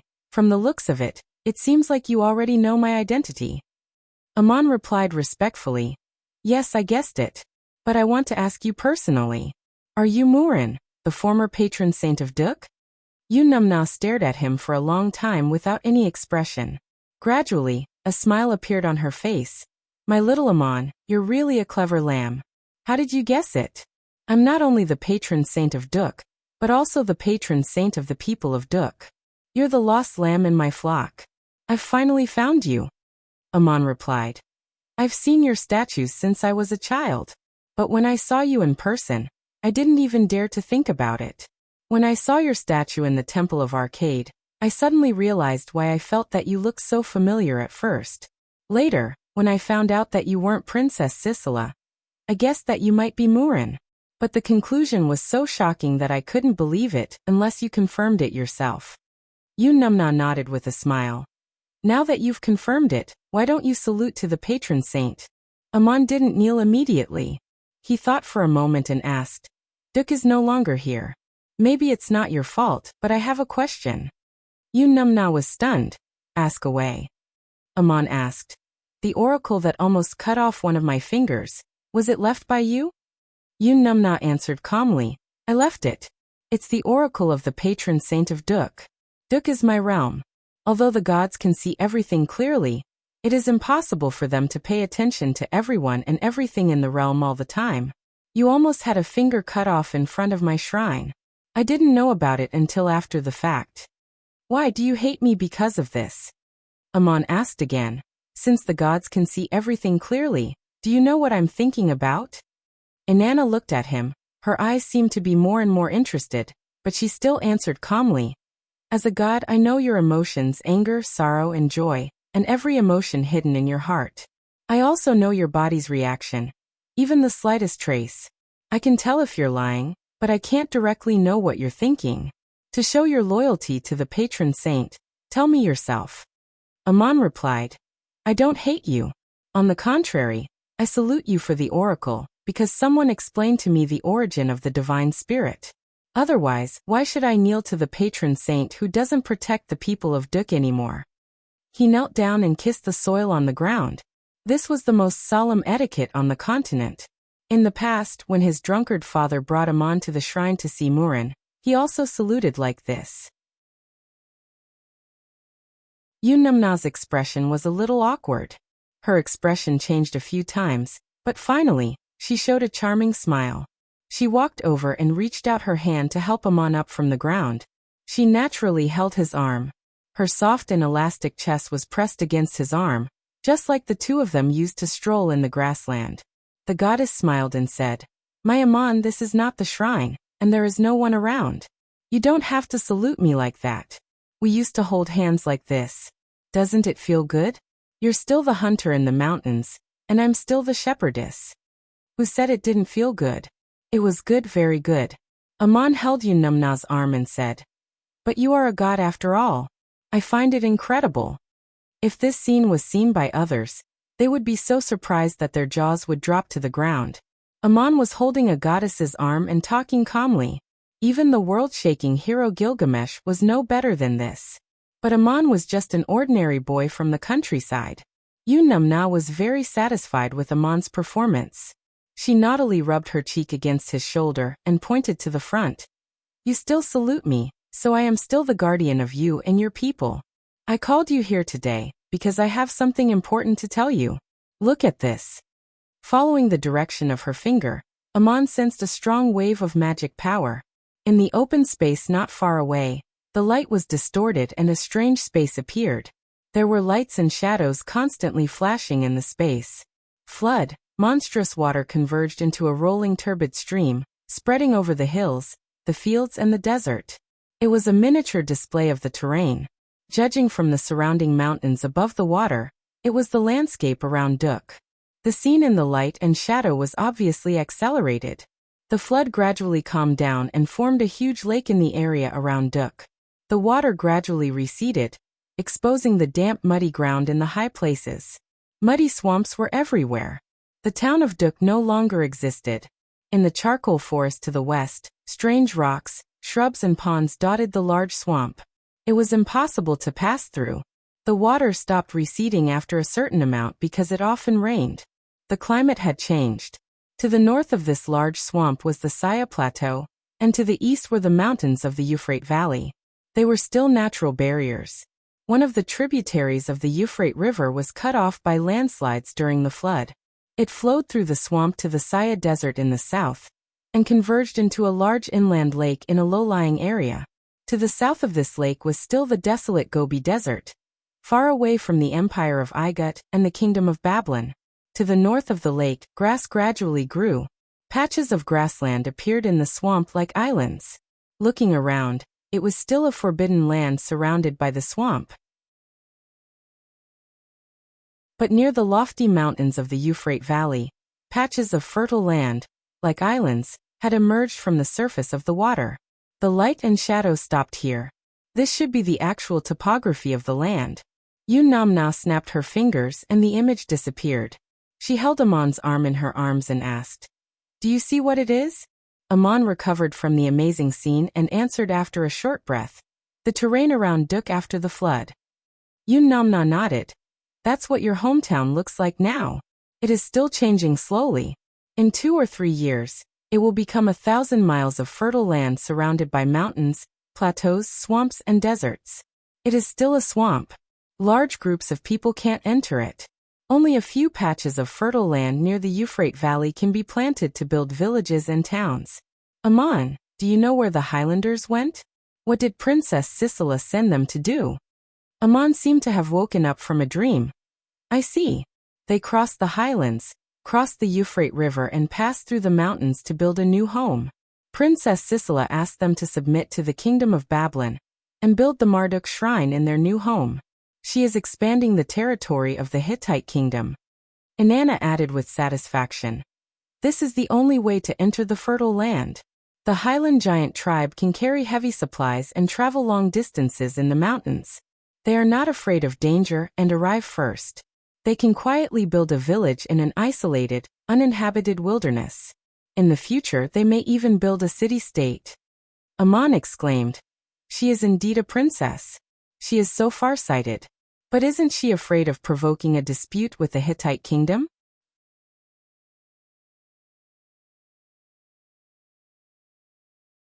Chapter 72. Aman's request. Aman was silent for a long time. Many thoughts flashed through his mind. Finally he nodded and said, "Of course I want to. After all, that is my hometown. But I am the only one left in Duk. What's the point of doing that? Yunamna hugged Amon's arm tighter. Of course it's meaningful. It's meaningful for both you and me. That is the land of Duk in my realm. You can build a kingdom and become a king. Our children and grandchildren will inherit the kingdom from generation to generation. And I will become the kingdom's chief god. You are not alone. There are still survivors of Duk living in faraway places. You have to lead them back to their hometown and build their own kingdom. Amon was pleasantly surprised. I'm not the only survivor of Duk. Who else is still alive? Are my father and Mayor Dusty among them? Yunamna said. Everyone in the town died. Your father and the mayor were not spared. But there are still a group of survivors who have become slaves in a foreign land. If you want to lead them back to their hometown and build a kingdom, I will guide you on how to find them and what to do. I have an agreement with Enrol. As long as you do not challenge him, he will not hurt you or stop you from returning to your hometown. This is what I can do as the protector. Amon said. Challenge Enrol? How can I do that? Of course, he did not have the ability to challenge the gods, at least not yet. But maybe in the future. The mission Crazy Ol gave him was to unravel the secrets of the gods, find the way to become a god, and even become a god himself. Of course, he could not say these words out loud. Yunamna smiled. So you don't have to worry about this. All you have to do is to lead the descendants of Duk back to their hometown and build your own kingdom. The gods will not interfere in these things directly. You have to do everything by yourself. But I can guide and help you. Amon asked. Can you tell me where they are now? I want to find them. Yunamna gently shook her head. No, it's useless to tell you now. I won't tell you unless I see that you can do it, and are working hard to realize your dream. I heard that you have a good relationship with the caveman tribe. I also know that you have been there for a long time. You can actually follow Princess Sisela's example and guide the cavemen to move out of the mountains and build a village there. Then you can train and equip them to protect their homeland. Amon frowned. Will they be willing? Yunamna giggled. You're smart, but sometimes you're silly and adorable. Who would be willing to continue living in the treacherous mountains when there's fertile land? They'll only be grateful for your help and guidance. Amon asked again. But the highland giants have already gone there. Won't there be any conflict? Yunamna explained. There are thousands of miles of fertile land there. A few tribes are like drops of water in the ocean. You can choose where you want to establish your foothold. There's no need to fight for a place. At present, it's still a dangerous place surrounded by swamps. The only way to reach the island is from the direction of the Euphrates Valley. The cavemen living in the mountains will not attract any attention when they come to the plains. It's the best time for them to establish their homeland. Otherwise, Princess Sisela wouldn't have asked the highland giants to do so. I can also tell you that the surviving descendants of Duk will retain their original title deed. They will be the rightful owners of the most fertile land. Amon pondered for a moment before continuing. You said that the terrain is still changing slowly. How long will it take for it to become a fertile land? At least 3 years, Yunamna answered. How long will it take for the original site of Duk to be habitable? Asked Amon. 1 year, answered Yunamna. Finally, Amon nodded. Then the cavemen will have at least 2 years to build their new homes. Life in the mountains is really hard for them. I should help them. Thank you for your advice. 1 year later, I'll guide the cavemen out of the mountains and settle down in Duk. Yunamna smiled happily. Good. I'll wait for your news. You'll guide them to build the shrine of their patron. I'll tell them everything. I believe they'll make the right choice, said Amon. But I believe that offerings to the gods must come from the bottom of their hearts. No one can force them to do so. Yunamna tilted her head and looked at Amon with a strange look in her eyes. Why are you telling me this? Amon answered honestly. This is what I think in my heart. You just told me that as a god, you can tell if I'm lying or not, and I should tell you the truth. I figured this out after I met Gilgamesh, because of what happened to Humbaba. Yunamna looked at him, as if she could see through his heart. After a while, she smiled and said, My little Amon, I should thank you for coming to the giant's tribe to save me, because you mistook me for Princess Sisela. I'll tell you the whereabouts of the survivors of Duk in the future. But now you can make another request. As long as it's within my power, I won't refuse. Amon turned his head and looked into her eyes. He asked seriously, really? Of course. I'm your patron, said Yun Namna. I want to ask you about the secret of the gods. Can a mortal become a god? If so, how? Asked Amon. Yun Namna let go of his hand and took a step back. Good heavens, Amon, you're really bold. Gilgamesh asked the same question, but he didn't get an answer. This is impossible. Judging from her tone, it was hard to tell whether she was telling Amon that a mortal can't become a god, or she was telling him can't. Amon didn't expect to get an answer from Yun Namna, so he said again, Then I only have one thing to ask of you. I heard that people will go to the underworld after death. I also want to see my father and the survivors of Duk, even if it's only their souls. These were the two things Amon cared about most. Unraveling the secret of the gods was his responsibility and promise, and seeing his father was his deepest desire. A young man who had left his hometown suddenly heard that it was destroyed by a disaster. Not being able to see his family for the last time was his greatest regret and pain. Since he could make a request to the gods, how could he not ask? Yun Namna's expression changed. She finally lost her smile and looked at Amon without saying anything for a long time. Amon took a few steps back and knelt down again. My patron, the past and present patron of Duk, can you fulfill this request of mine? Yun Namna stood up straight, her skirt hanging down, and her tone changed. She was like a majestic goddess. Not everyone will go to the underworld after death. The so-called underworld is not what mortals think it is. I do know where the souls of many Duk residents go, but I advise you to change your mind. It's not a place you can go, and you may not be able to come back. Amon asked again, Can you do it? Yun Namna nodded expressionlessly, Yes, I can. Amon continued, There are many things I'm not sure if I can complete.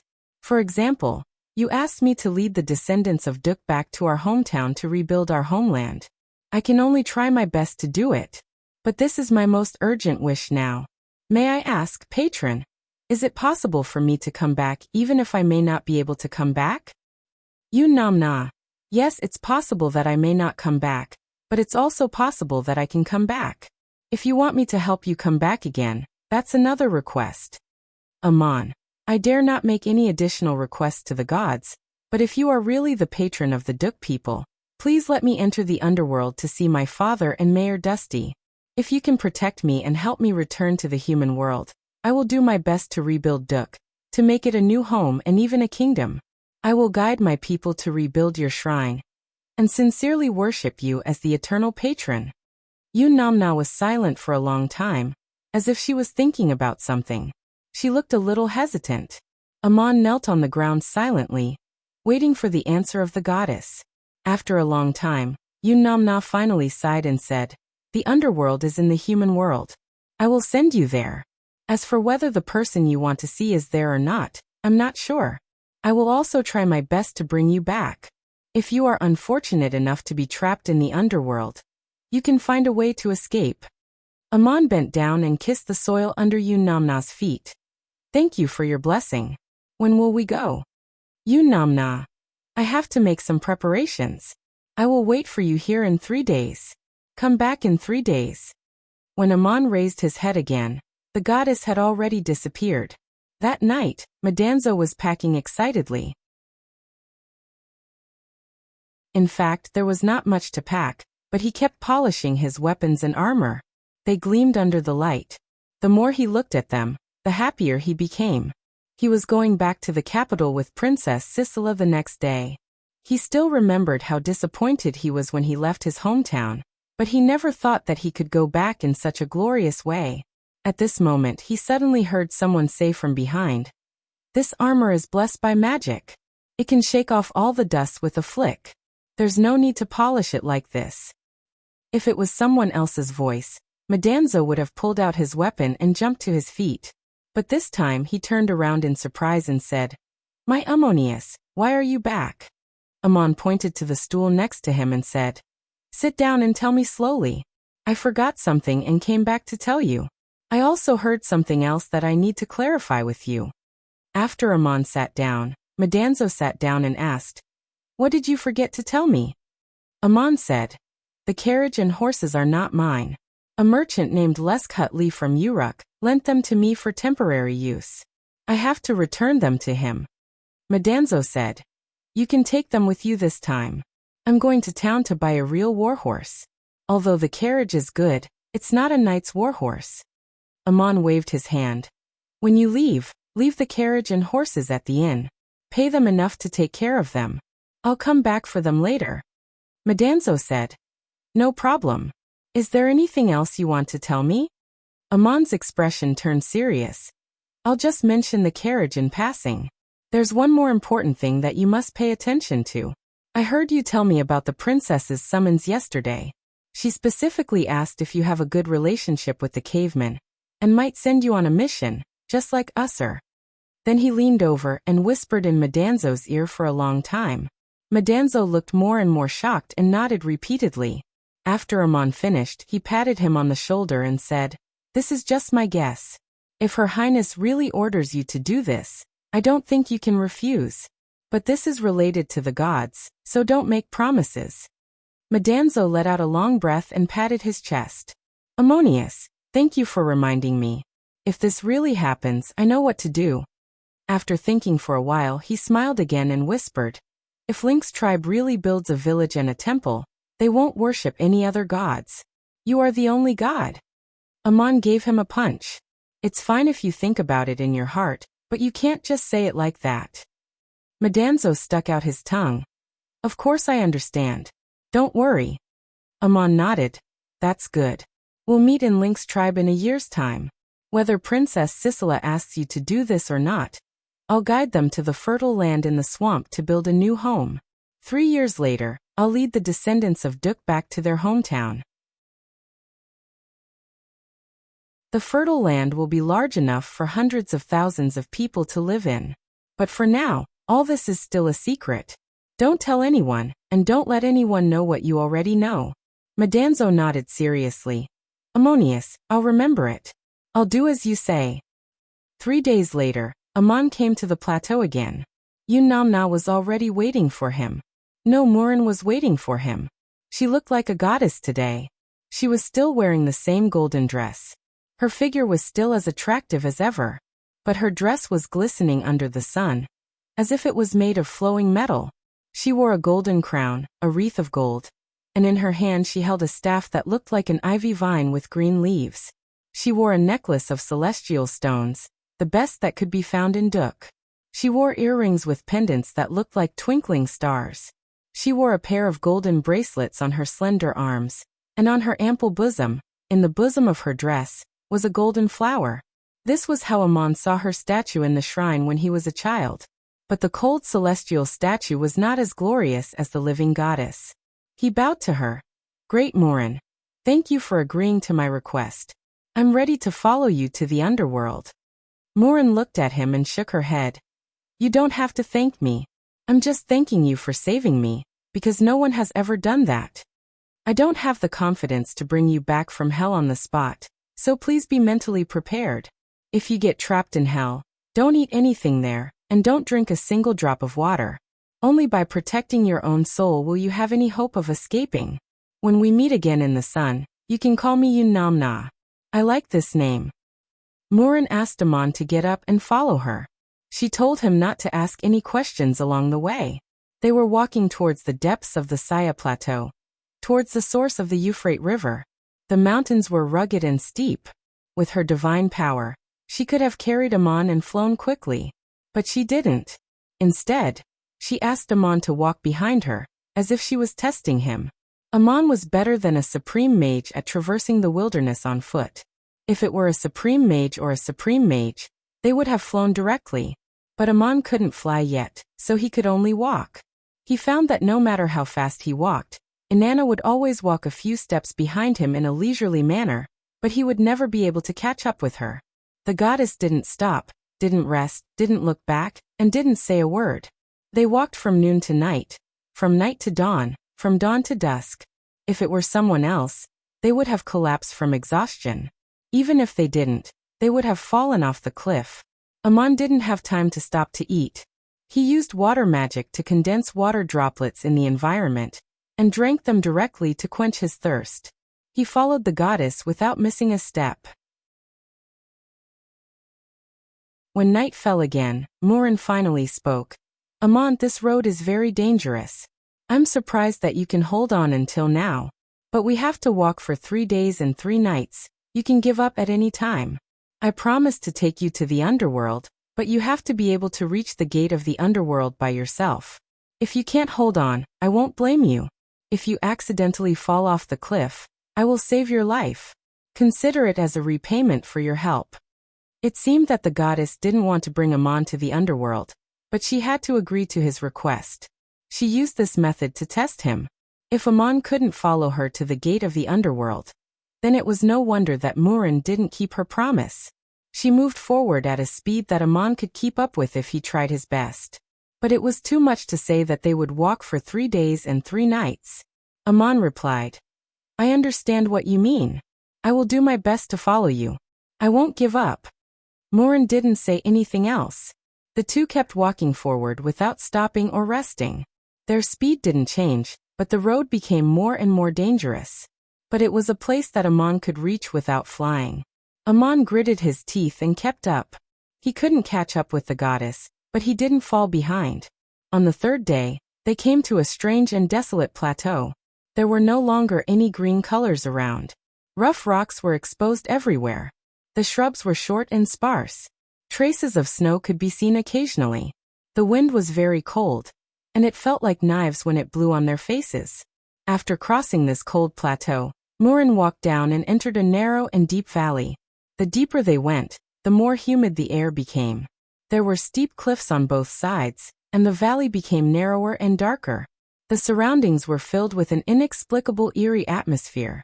Although it wasn't as cold as it was on the plateau, Amon couldn't help but shiver.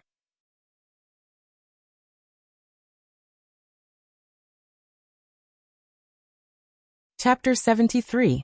The door to the underworld. Amon nodded. I'm ready, but can I rest for a while? Murin smiled. You must be tired after these 3 days. You can't eat any food or drink any water in the underworld. Not even the water droplets condensed by water magic. You really need to rest and make some preparations. I'll come back at dusk. You can't go forward alone, and don't go in by yourself. With that, she disappeared, leaving Amon alone in this gloomy canyon. The light was very dim, and there was no sound nearby, but his ears could always hear some sound in a very distant place, but it was not real. The huge cave formed by the cliffs in front of him was dark, and no one knew how deep and how far it led. It was like a huge mouth that could swallow people at any time. Standing here, all the hair on his body subconsciously stood up, and an indescribable chill went straight into his bones. The boundless fear could not be changed by human will. Who could not be afraid of Yun Namna? She only told Amon not to go forward. The cave seemed to have a strange power that wanted to suck in people's souls. No matter who stood here, they would involuntarily struggle backwards, just wanting to get as far away as possible. The black cliffs on both sides were like a huge shadow pouncing on one's face. There was a kind of oppressive feeling that made people breathless. Once they turned around and retreated, they would involuntarily run faster and faster, never to have the courage to return to this place again. Amon suppressed the surging desire to retreat in his heart. He had a feeling, or perhaps it was just a guess, that Murin did not go far, but was somewhere watching him. She deliberately left him here. As long as he retreated, he was afraid that he would not have the courage to come back alone. And then it would not be considered as the goddess not keeping her promise. It seemed that she really did not want to bring him into the underworld, and created all kinds of tests and obstacles. Amon cleaned up his body among the rocks at the bottom of the cliff, then sat down to rest, took out a secret meat floss from his backpack, made a pot of thick soup, and drank it unhurriedly, not only to satisfy his hunger, but also to eliminate the almost irresistible fear in his heart. The frightening atmosphere in the surrounding environment constantly attacked the depths of his soul. He was indeed prepared. He hid the bone under his ribs. Amon already knew that even a deity like Yun Namna would not be able to sense its existence. Inside the strange space in the bone, There were not only important things that he had to carry with him, but also food and water. If he were to fall into the underworld, it would be enough for him to survive for a long time. Even the god stones in the staff were all taken out and placed in the bone. After eating, he closed his eyes and began to meditate. However, he felt that the environment was not right. There was an inexplicable force in the cave ahead that was disturbing his soul. It was not that his concentration was not deep enough. On the contrary, the more focused and profound his meditation state was, the clearer and more intense his perception of the power of disturbance was. It seemed to be a kind of magic, but it was not any magic that Amon knew. Crazy Old's books did not mention it. The area covered by this power was so large that there should be a huge magic formation set up with the help of a special environment or something else. The effect seemed to be able to control and manipulate people's minds, inexplicably plunging people into an unknown, boundless world. The sunlight could not reach here, but he could feel the change of the weather. The shadow of the sun outside the valley was moving westward. The line of sky was getting darker and darker, and the gloomy atmosphere was getting thicker and thicker. When the darkness reached an extreme, the place was no longer dark. Amon opened his eyes. With the help of detection magic, he could see the scenery around him, but it was all black and white. He closed his eyes again and continued to rest, not wasting any chance to recover his strength. After an unknown period of time, as if he was suddenly startled, Amon jumped up from the ground. His eyes widened and his staff clenched. He felt the eerie power suddenly surge out of the huge cavern in a silent explosion. Something was coming out. Looking up, there was indeed a figure floating out of the cave, wrapped in darkness. At the same time, a voice drilled into Amon's mind. "Who are you? How dare you stop in front of the underworld of Queen Kella?" The voice gave people the feeling of something cold and slippery attached to the bones, making people shudder. But Amon felt a little strange. This person did not seem to be a god or a ghost. He should be a living person. Detection magic could detect his existence. This person did not deliberately hide his breath, and his body was also real, but Amon could not sense anything more. He only felt that this person was unfathomable, and his magic realm was far higher than his. Amon tried to keep his voice calm and not let his voice tremble. He bowed deeply and said, "My name is Amon and I came here with Murin. I want to enter the underworld to see my dead relatives." The voice suddenly became sharp. "Nonsense! How did Murin come to the realm of King Kella? He is not talking nonsense. I did bring him here. Gatekeeper of the underworld, please inform King Kella." Murin's voice came from behind again, and then she had already appeared, walked past Amon, and walked in front of the gatekeeper of the underworld called Nettie. In this strange dark world, Murin's figure was the only thing with color and light. She was not blended into this gloomy world. Nettie bowed deeply and said, "It is really you, Murin, but your sister will not welcome you into her realm." Murin said coldly, "That is a matter between the gods. You just need to inform the underworld." Nettie bowed again and stepped back, disappearing into the darkness. Muyun's voice sounded in Amon's mind again. "Amon, I deliberately left you alone in this gloomy place. If you cannot protect your soul in this environment, you will also be lost in the underworld. In front of you is the underworld of Anunnaki, the realm of my sister Kella." The voice of the goddess contained a strange message magic. Not only did Amon hear her words, but there was also a series of explanations directly imprinted in his mind.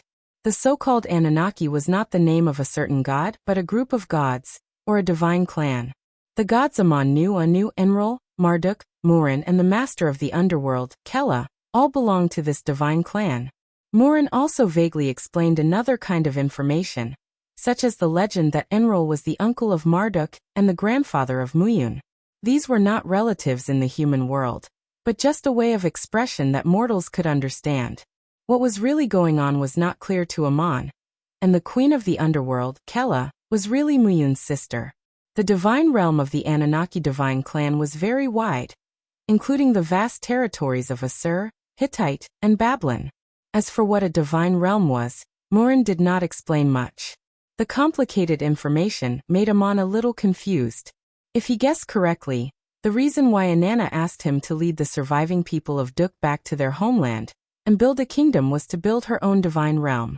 In any case, the divine realm of another goddess was in front of him. Maybe he could find some clues. Nettie came back quickly.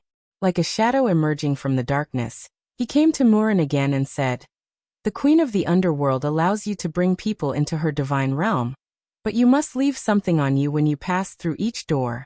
This is the rule of the underworld." Murin looked a little resentful and embarrassed. "I know this rule, but I didn't expect that she would do the same thing to me. She's humiliating another god." Nettie said carefully, "I'm just passing on the message. If you don't want to, you don't have to go in." Murin seemed to be irritated. She said proudly, "As a god, I have made a promise. Of course I have to fulfill it. Come with me." Nettie gestured for him to follow. The gatekeeper of the underworld led the way. Amon followed Murin and entered the strange, unknown world. When he stepped over the boundary between the cliffs, everything around him disappeared in an instant, as if he had passed through the boundary between the mortal world and the mortal world. It was a boundless darkness. Perhaps it couldn't be described as darkness, because there was nothing to see.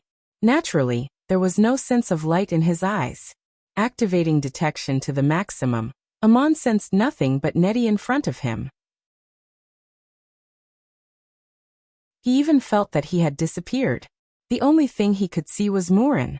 She seemed to exist alone in this world of nothingness. After entering the first door, although Amon could not see Nettie, he could sense that he stopped in the darkness not far away. He turned to Murin and said, "Goddess, please take off your crown." The golden crown on Murin's head seemed to be taken away by an invisible hand and disappeared. After that, they continued to move forward. Amon felt as if he was walking in the void, not knowing where he was stepping. There seemed to be no concept of time and space here. He didn't know how long he had walked, but the detection magic suddenly changed, as if he had passed through another invisible barrier. At this time, Nettie stopped again. He turned around and said, "Goddess, please leave your staff." Then the vine in Murin's hand disappeared into thin air. The second door to hell wasn't completely silent. Although one couldn't see or hear anything, making it seem as if one was already dead, one could clearly sense the existence of one's soul in such an environment. Countless thoughts came to Amon's mind from all directions. They were the wishes and desires of all the people in the world.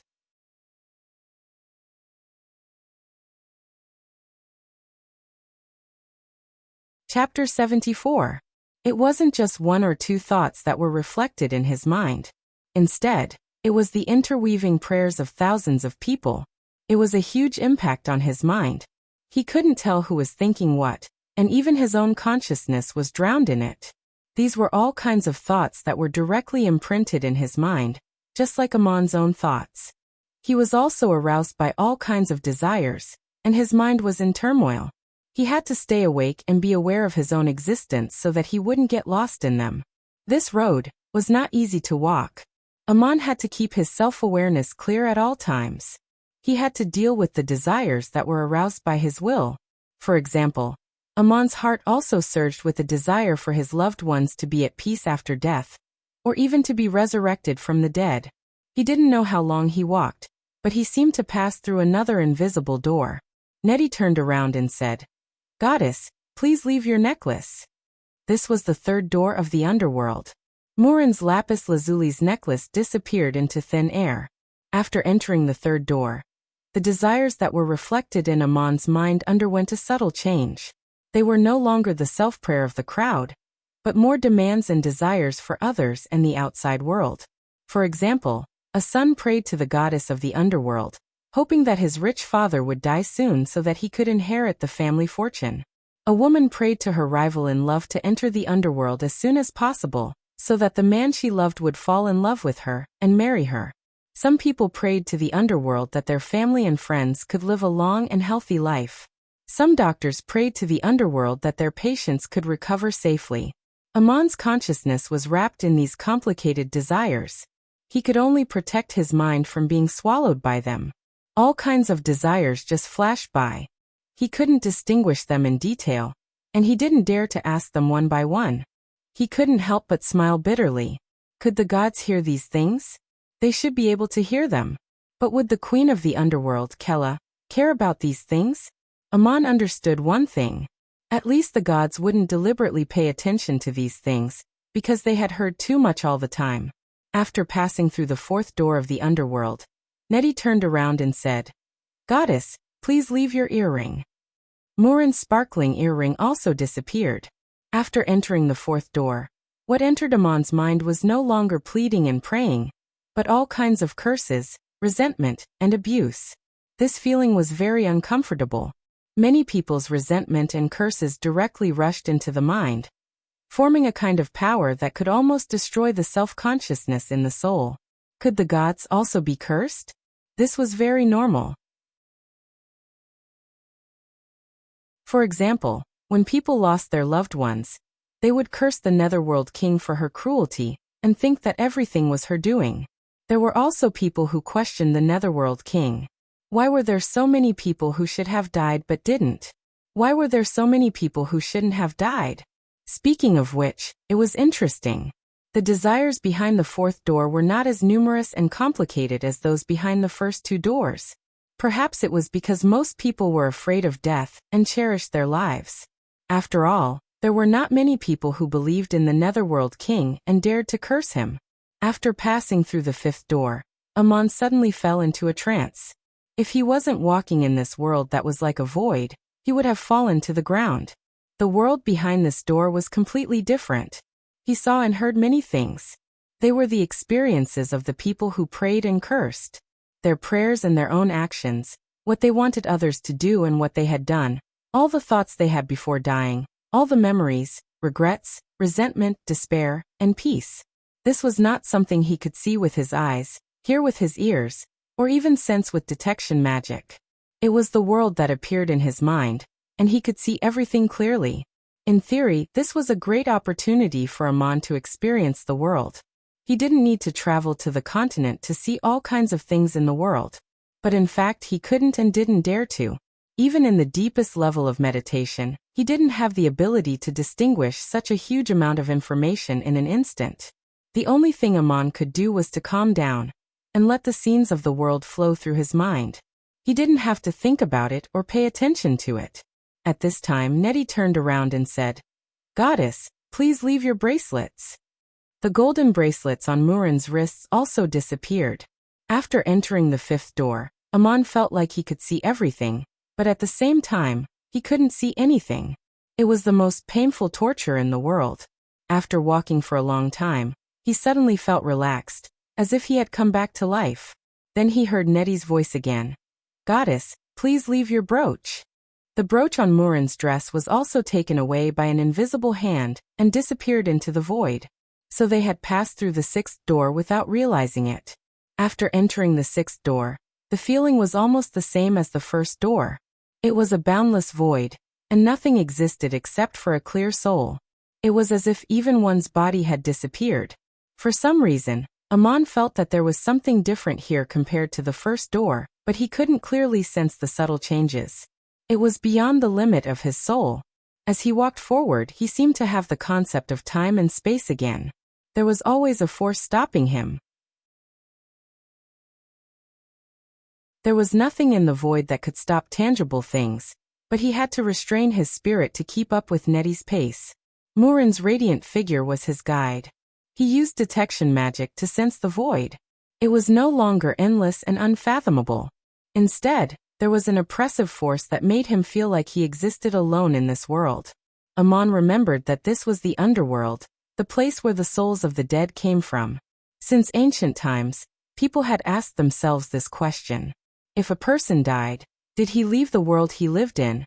Or did the world he lived in disappear? When this question arose in his mind, a boundless gloominess filled him. A force surrounded and attacked his soul, as if his spirit was being controlled by something. This power was awe-inspiring. Amon had to stay awake again. He didn't know where to focus his mind. At this moment, Nettie stopped and said, "Goddess, the last door of the underworld is in front of us. Kella is waiting for you there. Please leave your robe here." Things changed when they passed through the seventh door. Before, Murin was asked to leave her belongings behind after the door was opened, But this time, she was asked to leave her belongings ahead of time. Morin had nothing on her except a golden dress. With Nedi's voice, the goddess's dress disappeared, leaving her naked like a newborn baby. Amon stood behind her. The goddess's beautiful body was the only one in the boundless gloom. And it was also a very beautiful silhouette. When Amon didn't know where to focus his mind, he saw such an alluring female body. He simply focused his attention on it. Beautiful, so beautiful that it was like the fantasy of every man in the world. Amon was also a man. After passing through the 6 doors of the underworld, Amon, who hadn't been distracted all this time, finally got distracted. He asked himself, is this my dream? Is this my dream as a man? Suddenly a thought popped up in his mind. Can I see this Icho? As soon as he thought of this, the naked Morin in front of him seemed to have turned into Iko. Maria. When Amon met Iko, she was still a weak young girl. He had never seen her body, but he felt it when he held her in his arms. Was it like this? Probably not. Morin was beautiful, but not the kind of beauty that Amon wanted the most. Or rather, not the kind of beauty that he dreamed of. If Morin knew what Amon would think when he saw her naked body, she would be very angry. But as the goddess said, she could feel all kinds of emotions and feelings in Amon's heart, but she couldn't completely understand what he was thinking. As Amon stared at Morin's beautiful body, an uncontrollable desire surged in his heart. Suddenly he heard Morin's voice, "Bad boy, you're lucky. But now is not the time to think about it. Don't talk to my sister. She won't ask you anything." Then the goddess scolded, "Nedi, if you dare to look back, I'll seal your eyes forever. It's not fair, it's not fair." Amon saw everything, but Nedi can't even look back. Suddenly his eyes lit up. It was as if he had traveled from the world of nothingness to the real world. Only then did Amon realize that he hadn't gone anywhere else. He was walking in the huge cave. In front of him was a hall formed by a rock cave, but it was splendidly decorated with all kinds of precious treasures. At the top of the cave, many god stones emitted a soft light, like a starry sky. There was a luxurious chair on the platform in front of him, and a woman was leaning on it. She held a staff and wore a golden crown on her head. She looked at Morin, who had just passed through the door and appeared in the cave with a faint smile. Her face was vaguely similar to Morin, and her long brown hair draped over the armrests and reached the ground. Amon had seen this person before. In the shrine and arcade, he had seen a relief on the wall, and Morin was among them. Only then did he realize why this woman looked so familiar. The woman in front of him was also among the reliefs of the gods. Her facial features and figure were almost perfect, but the bridge of her nose was a little high, and the tip of her nose was a little sharp. There was a profound and awe-inspiring aura in her eyes. She should be the legendary queen of the underworld, Kella. "My sister, I'm glad to see you like this. Why did you come to my realm?" Kella did not get up from the chair, but her eyes were looking straight at Morin's naked body. Her expression was clearly mocking and humiliating. Under the light of the parangons all over the cave, Morin's alluring body was clearly visible. Her plump breasts, slender and strong waist, and the shallow pubic hair tucked between her legs under her lower abdomen were all clearly visible. Morin stood so shamefully in front of another goddess. It was such an embarrassing scene, but she straightened her chest and said with a straight face, "My sister, the queen of the underworld, I have brought a child with me. He is a survivor of the town of Duk. I have brought him to see his family for the last time. They are the people who are protected in my realm, so I can make such a request." Kella said in a mocking tone, "Child? I don't think he is a child, is he? Well, he is indeed a child. Morin, you can indeed make such a request." She did not know what the queen of the underworld meant. Although she was talking about Amon, her eyes never looked at her, as if she did not care about the existence of a mortal like Amon. Kella gently waved her hand, and Amon suddenly left the hall where the two gods were. He did not know what kind of world he had come to. It was a bit like the situation behind the first door of the underworld, surrounded by boundless void, as if the world did not exist, or he did not exist.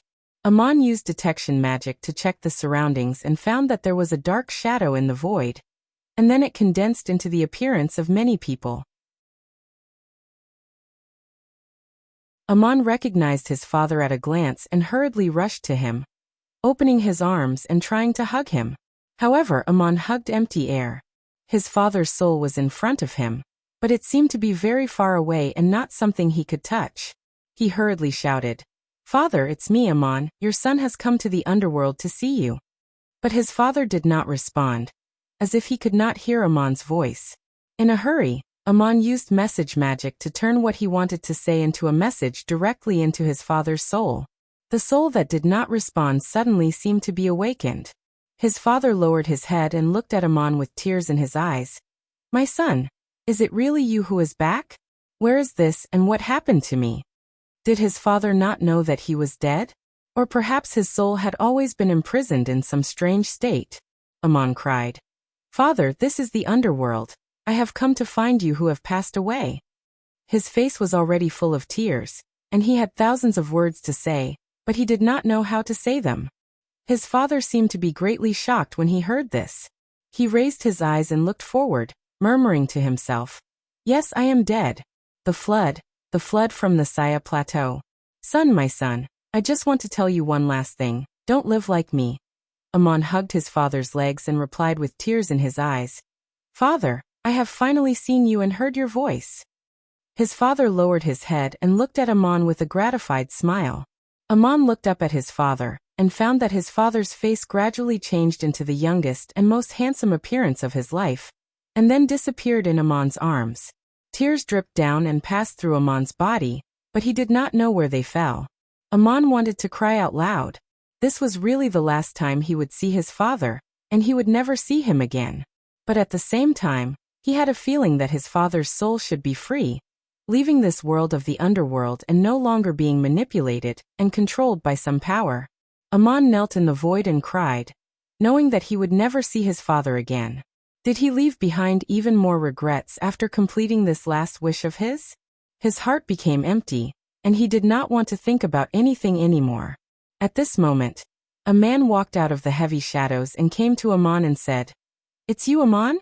You are not dead, but you can enter the underworld." Aman was taken aback. His father's soul had not sensed anything just now, and he had to use message magic to wake him up. But this man's soul could walk directly to him and speak. He looked up and saw that it was Mayor Dusty.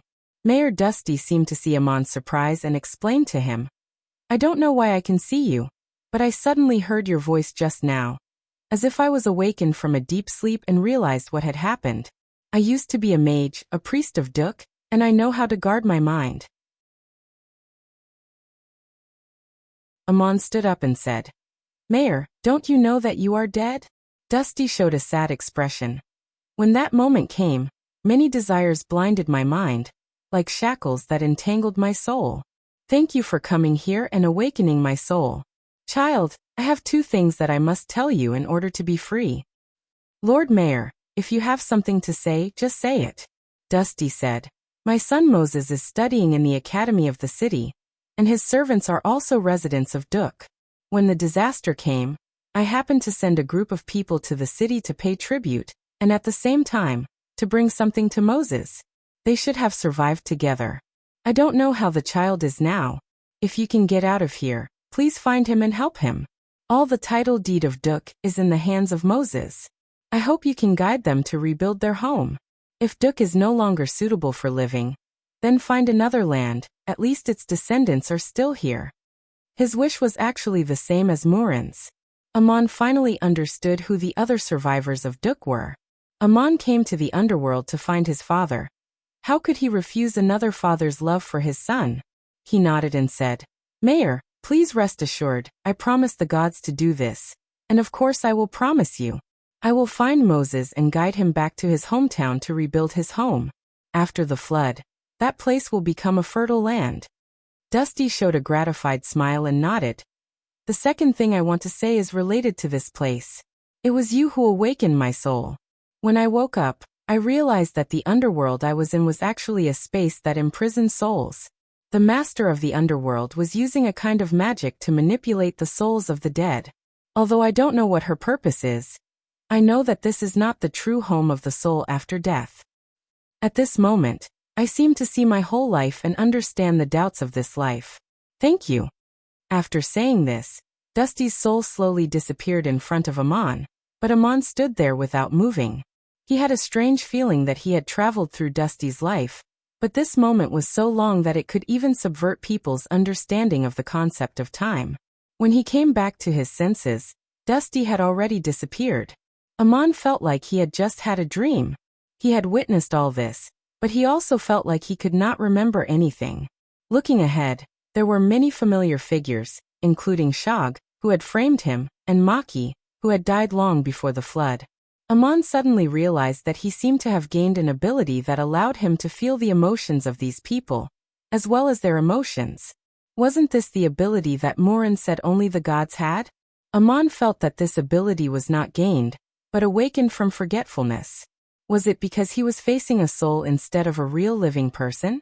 Amon ignored Shog and Maki who were nearby and walked past them to another person. It was his neighbor's aunt, the woman who often sewed clothes for him. He used a divine message to wake her up.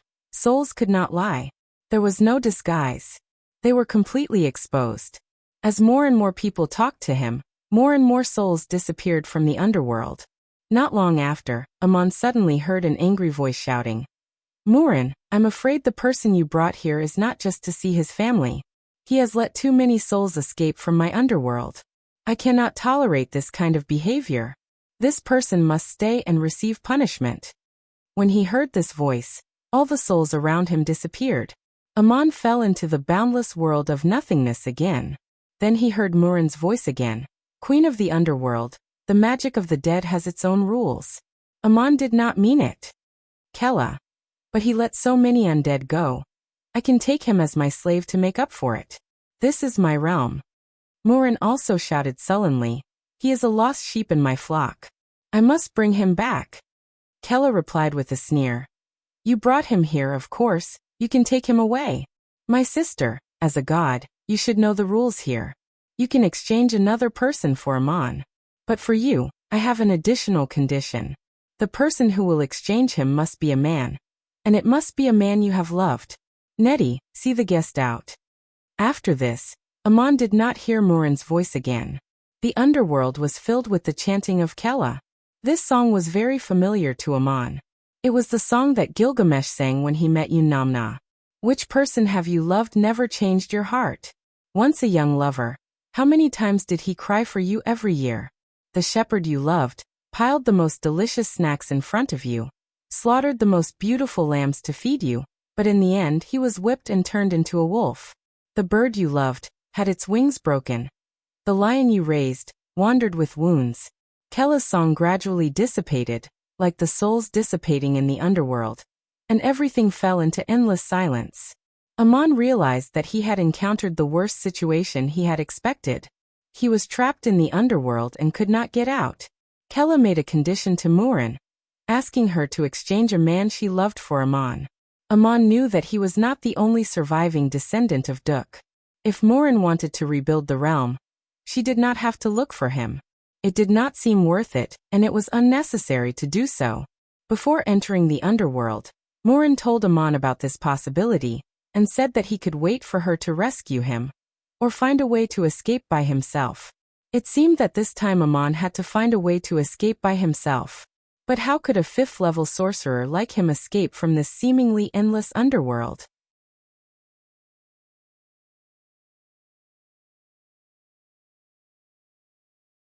Chapter 75. Send me back to the Igut. Amon's current situation was his own doing. He had awakened too many souls and freed them. He couldn't help but ask himself, if I had known this would happen, would I still have done what I did?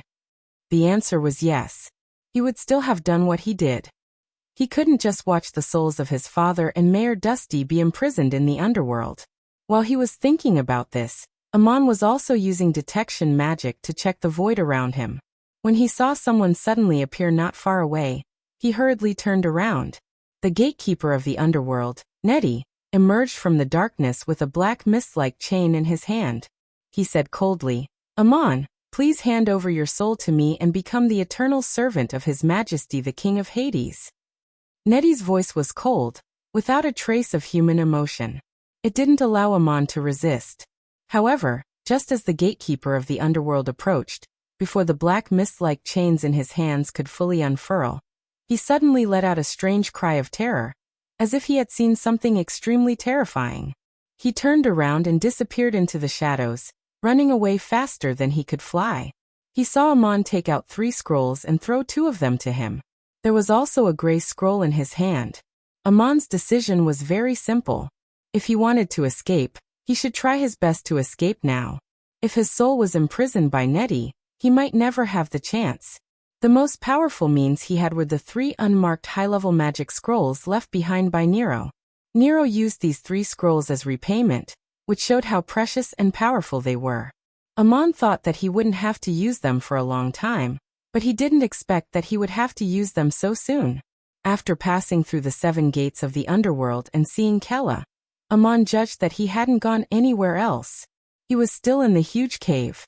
It was unknown what kind of power Kella had used to set up a strange magic formation that made everyone who entered this place feel as if they had entered another world.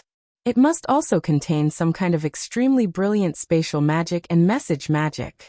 The silver-white scroll with a slender axis left behind by Nero was called Space Turbulence.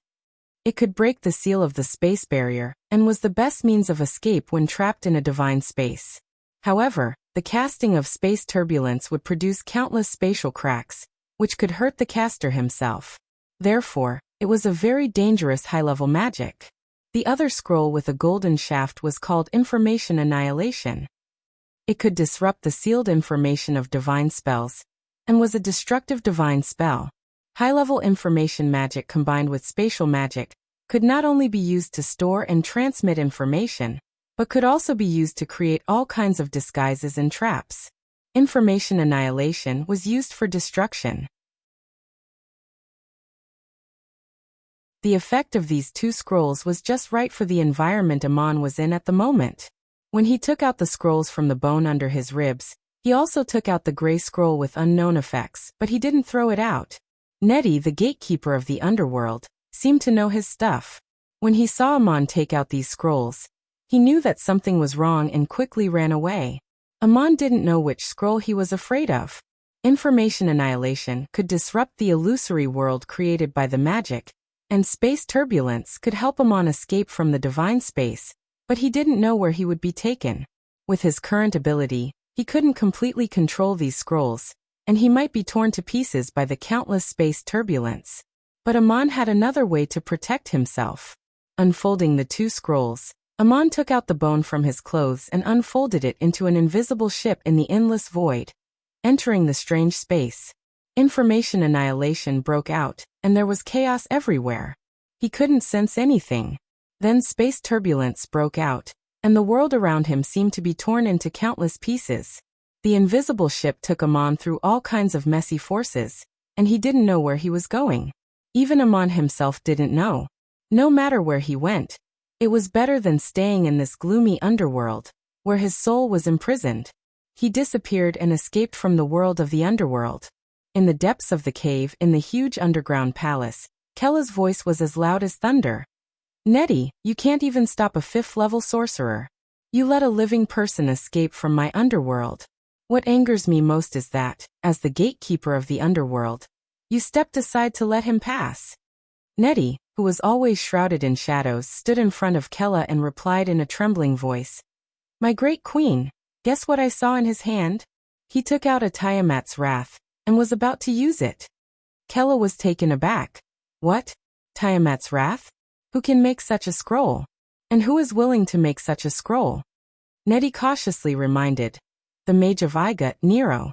He can make such a scroll. Haven't you heard of him, Your Majesty? Kella frowned. I've heard of him. He's a genius in the human world. Did he really make such a scroll? But this man died more than 30 years ago. How could Amon know Nero at such a young age? When he came here, I saw that he couldn't have a scroll with him. Besides, using Tiamat's wrath is suicide, not escape. I can feel it clearly. He didn't use it. Nettie explained. He just held it in his hand and didn't use it. Instead, he used the other 2 scrolls, Information Annihilation and Space Turbulence. Kella scolded. Of course I know what happened in my realm. It was indeed the effect of these 2 scrolls. Amon is gone. Nettie's voice was very low, as if he was afraid of angering the queen again. The information annihilation made it impossible for you to detect him, but I'm afraid he was torn into pieces by the space turbulence. Kella roared. If he really wanted to kill himself, he could have just used Tiamat's wrath. If you didn't run fast enough, you would have died anyway. Why use the 2 scrolls? He obviously wanted to escape from the underworld. There's only one thing I don't understand. He brought the scrolls in, but I didn't notice the gatekeeper of the underworld. What do you think? The queen's angry eyes were as terrible as the space turbulence. Nettie took a step back. Morin. It must be Morin's doing. Only a god can do that. She hates you for humiliating her, and wants to embarrass you. She must have colluded with Amon. How was that possible? Morin was not with Amon when she left, so it was impossible for her to give the 3 scrolls to Amon. Amon's 3 scrolls were suddenly taken out from his body, seemingly out of thin air. As the master of the divine realm, of course, Kella clearly sensed it. But before she could figure out what was going on, the information annihilation broke out, and Amon disappeared into the space turbulence. But from Nettie's point of view, Morin was the only plausible explanation. The biggest doubt was left to Kella herself. Now there was another problem. If Morin really wanted to exchange someone for Amon, the queen of the underworld would not be able to do so. Even goddess Morin did not expect that as soon as she left the underworld, Amon would escape without a moment's delay. When Morin reappeared outside the cave in the canyon, she had restored her dress, golden crown, ornaments, and staff. She looked back at the entrance of the underworld and said bitterly, Kella, my sister, I will remember today's humiliation, and I will repay you sooner or later. Just as she was about to leave, she sensed an inexplicable spatial fluctuation coming from the depths of the underworld. She cursed again. What the hell are you doing now? Imprisoning Amon and causing such a huge commotion? Are you trying to make things difficult for me? Fine, I'll send someone in exchange for Amon.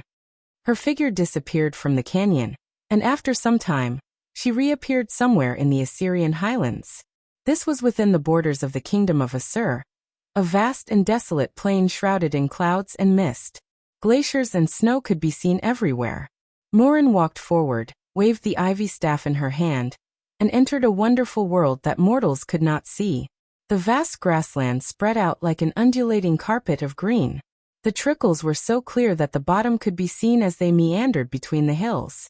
At the foot of the mountain in the distance, flowers bloomed, and among the flowers was a beautiful palace, from which came the sound of dancing music. Who would have thought that there was such a wonderful place in the depths of the Assyrian highlands? If the gods did not open the door, even mortals would not be able to find a trace of it. Morin quietly walked into the palace, passed through the cloisters, and entered a very luxurious hall, where the music came from. A beautiful girl was standing in the middle of the hall, swaying and dancing. She was wearing a light muslin dress, and her top just happened to cover the highest part of her chest. As she danced, her alluring breasts were faintly discernible. The lower part of her dress was very short, and a gold chain was tied around her bare waist, on which hung a tear-shaped pendant. The pendant kept hitting her raised hips, making a pleasant tinkling sound.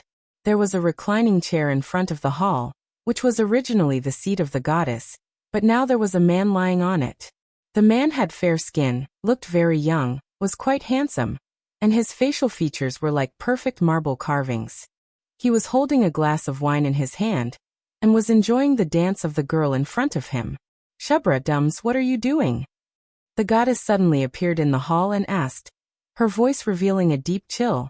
Shubra, who was dancing, heard the voice, turned around and threw herself at Morin's feet, and said with surprise and joy, My great goddess, you have returned from the underworld. Morin said coldly, Of course I'm back. Do you want me not to come back? I didn't expect that my maid would seduce my husband while I was away.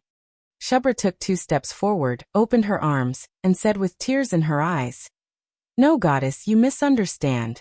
It was your husband Dums who said that you had gone to the underworld, and your sister would not let you come back. He asked me to offer a beautiful dance and serve him sincerely, and he would think of a way to save you. I'm telling the truth, goddess. I can't lie to you. The man sitting on the chair had already jumped up, a little panicked and embarrassed, and tried to show a friendly smile. My dear goddess, I'm so happy to see you back. I was just thinking of a way to save you. Morin pointed at the beautiful maid and said, This is your idea? Very well, then go and save me. The queen of the underworld wants me to send a man that I have loved to be Hades' servant. And that man is you. As she spoke, she had already raised her staff and pointed it at Dums. Morin, you've gone too far. As a goddess, you can do whatever you want. You lusted for Gilgamesh and was rejected, but you made Enkidu fall in love with you. How many men have you loved in the past, and then hurt them? I just asked an elf maid to dance a little, and I have to suffer such a cruel punishment. Dums also showed an angry expression, and loudly scolded Morin. Suddenly, he threw the wine in his hand at her. The wine turned into a golden mist, and the entire hall was shrouded in golden smoke. With a light shout from Morin, the smoke condensed into countless tiny ice droplets and fell to the ground with a tinkling sound. Just a dance? Would I do such a thing? I'm not only punishing you for betrayal, but also for the crimes you committed during the betrayal. Morin's figure appeared from the smoke, but Dums was already gone. At the same time, he turned into a snake and slipped out of the hall and the palace. He quickly left the strange god's cave and disappeared among the mountains of the Saya Plateau.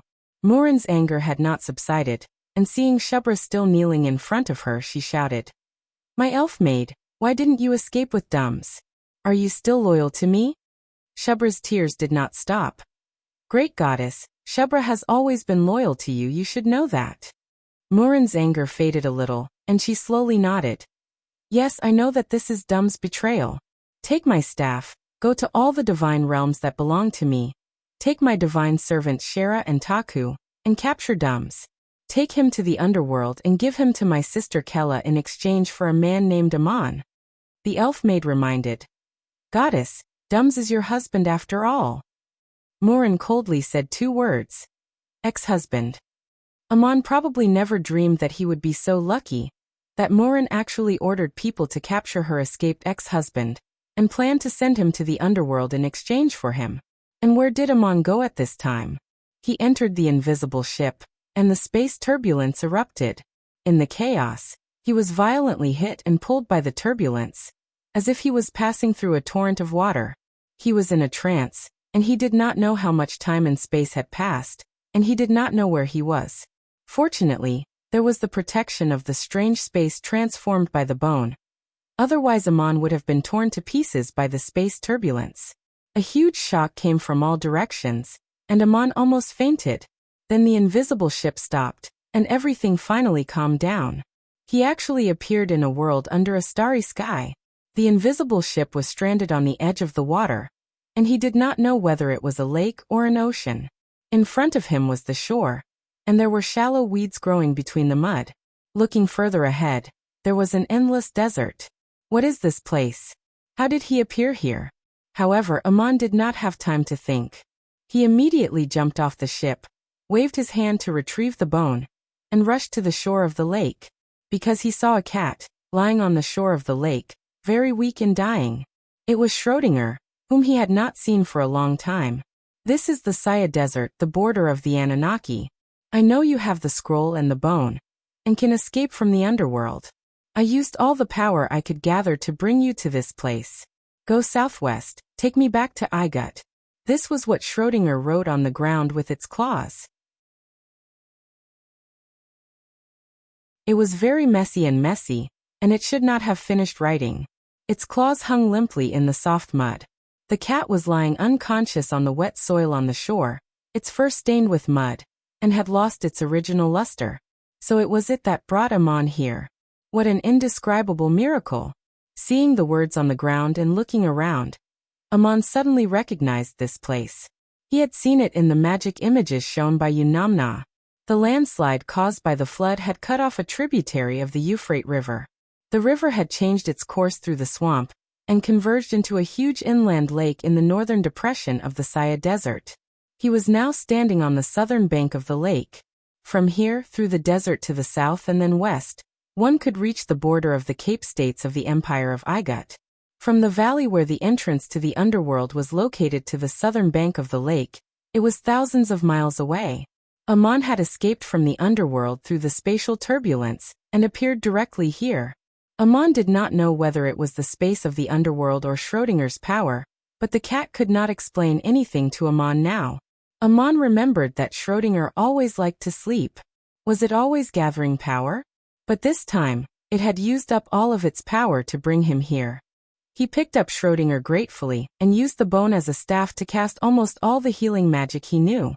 Light flickered by the lake, gathering from all directions and the sky onto the cat in his arms. But Schrödinger was still unconscious. It seemed that he would not wake up for a while. Amon was worried, but there was nothing he could do. He looked at the message left by Schrödinger. The magical cat should be fine. It just needed some rest. Before it passed out, it left a message for Amon to take it back to Igut.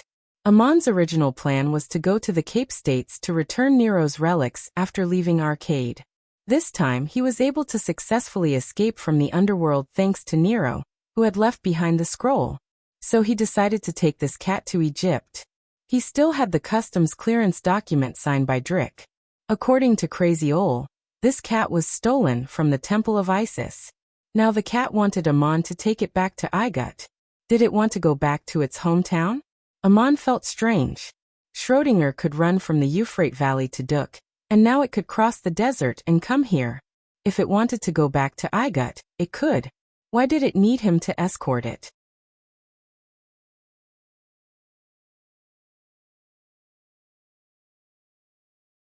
Chapter 76.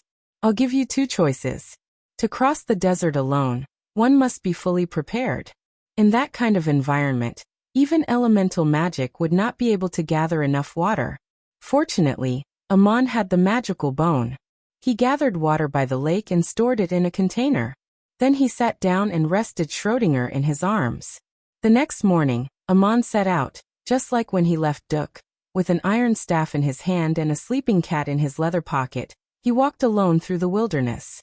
This time, he was not going deep into the mountains. Instead, he was going south in the desert towards the distant and strange empire of Igut. Although it was winter, the sand reflected the scorching sun in the boundless sand dunes. There was no place to hide from the sun. It was as if the sun would roast people dry in no time. Even the scorpions had burrowed into the depths of the sand. Amon walked unhurriedly without stopping. He wanted to find a place to rest, but he found that there was nowhere to hide from the sun and the heat. Instead of sitting on the hot sand, it was better to keep going. If someone was around, they would notice that the air around Amon was very cool. He had used magic. He did this not to make himself comfortable, but because he was worried about the cat in his leather pocket. Schrödinger was very weak. Amon could not bear to let it suffer in the desert anymore. As he walked, he recalled what had happened to Madanzo, Princess Sisela's plot, Unamna's plan, and everything he had seen in the underworld. Amon felt a trace of relief in his sorrow. His father's soul finally rested in peace. And Mayor Dusty's soul was also freed. Crazy Ole once said that Amon should thank and repay Dusty. Finding Moses and guiding him back to his hometown to rebuild was Amon's gratitude and repayment. Mayor Dusty's soul told Amon that the underworld was not the true home of the dead, but a world created by Hades with a divine spell that could control the dead. Amon followed Unamna through the 7 gates of hell. He had a complicated feeling. Could that be the so-called God's realm? This is very suitable for the identity of the Netherworld King. I wonder what are the different mysteries of the divine realms of other gods. Now that he thought back to the 7 doors, Amon always felt that something was missing. It didn't completely show the world of the soul after death, and it made Amon feel very disgusted. Crazy Ole asked him to find a way to become a god. If one day Amon really became a god, one of the things he had to do was to destroy the underworld and build a real home for the undead. This was only the fantasy of a mere 5th-level magician. But who could stop a youth from realizing his dream? Kella probably didn't expect that Amon would have such a wish after escaping from the underworld. Even if Hades knew about it, it would only be a joke. She wouldn't take this little mortal seriously.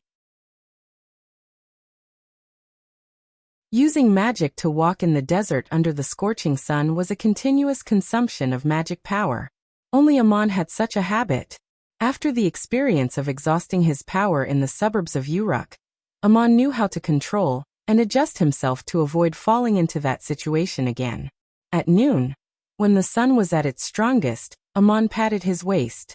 A cloud of mist flew out of nowhere and condensed into an ice crystal cloud above his head.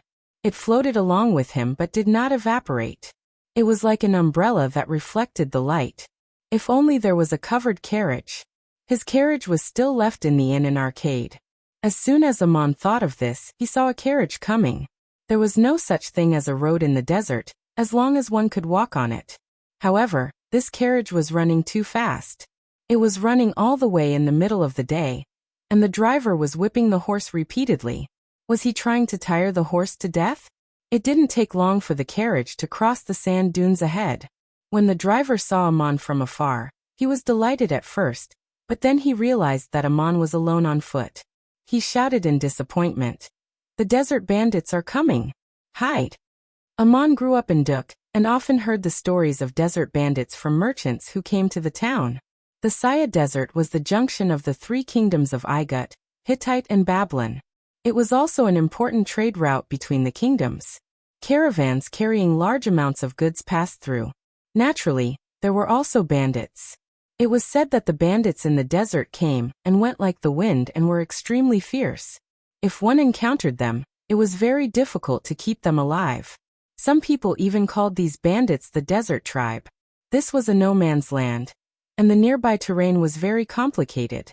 No one knew which kingdom the bandits came from. It was very difficult to clean up and track them down. Large caravans generally paid a lot of money to hire warriors as guards, and small caravans also hired bodyguards. But if they encountered a large group of bandits, they could only pray for their own luck. The driver was kind. He wanted to call for help from Amon, but he found that Amon could not save them. So he reminded Amon to hide. The bandits had not seen Amon yet. If they hid behind a sand dune or hid in the soft sand, they might be able to escape.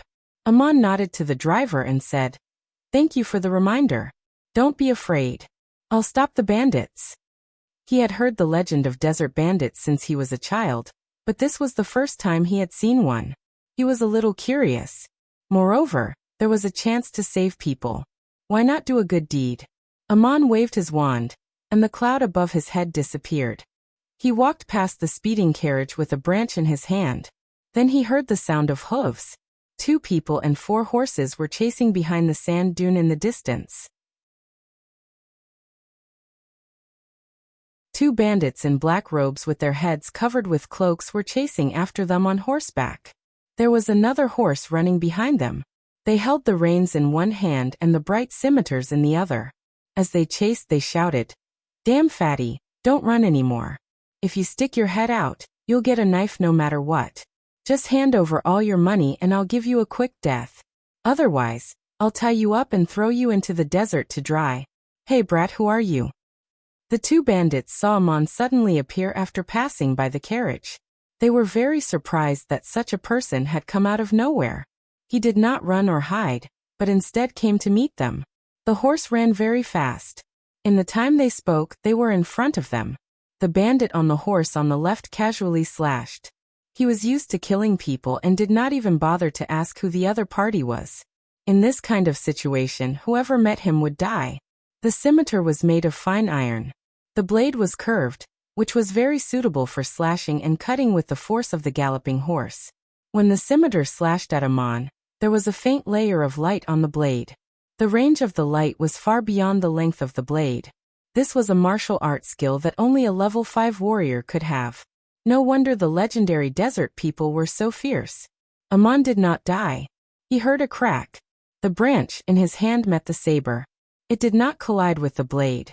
Instead, it passed through the light and hit the man's forearm that was holding the saber. Suddenly there was a scream. The bandit's forearm was broken and the saber flew out of his hand. The branch did not stop. It directly flicked forward. The horse rushed forward, but the bandit was thrown into the air and fell heavily on the sand dune. The other bandit did not expect this at all. His horse had already run over. He was shocked and hurriedly turned around. He raised his saber and rushed towards Amon. Unfortunately, his horse stepped on the loose quicksand, and as it ran, its front hooves caved in, and it suddenly fell and rolled forward. The bandit was caught off guard and fell heavily under the rolling body of the horse. He did not know how many bones were broken. He groaned and fainted on the spot. Amon dealt with the two bandits. His movements were very fast. It took only a moment for the man and the horse to pass each other. He was also a level 5 warrior. Perhaps his martial art skill on the warhorse was not as good as that of the bandit. He did not use any magic to deal with the first bandit. He only used the earth element magic, quicksand fall, to deal with the second. But the other party underestimated him too much. His first strike was completely careless. He did not expect Amon to be so calm and accurate. Amon had the experience of hunting in the mountains and capturing all the wild beasts that came like a tide. Although the two people rushed at him aggressively, they did not make him feel pressured. And the young Amon probably did not fully realize that he had unknowingly gained another temperament. He rarely felt fear and panic. All this may be related to the experience. He had seen the underworld. No matter how fierce the desert bandits were, how could they make Amon panic? The one who was extremely frightened was the level 5 warrior, who fell from the sand dune. He raised his left hand and shouted, "Please forgive me, I did not know you were a lone hero. I did not come for you. I did not mean to offend you. If you let me go, I will give you a great reward. My warehouse is full of gold and silver. Hero, my benefactor, you must not let them go. They will come back with a large group of bandits to kill you. These two people are the leaders of the desert bandits. They killed everyone else in the caravan. Only the servant drove the carriage and took me here. Fortunately, I met you." A fat man ran from the distance, panting and sweating. When he looked back, the carriage had stopped. The horse that pulled the carriage was twitching and foaming at the mouth. After being whipped by the whip and galloping under the scorching sun, pulling a cart and two people, the horse finally died of exhaustion.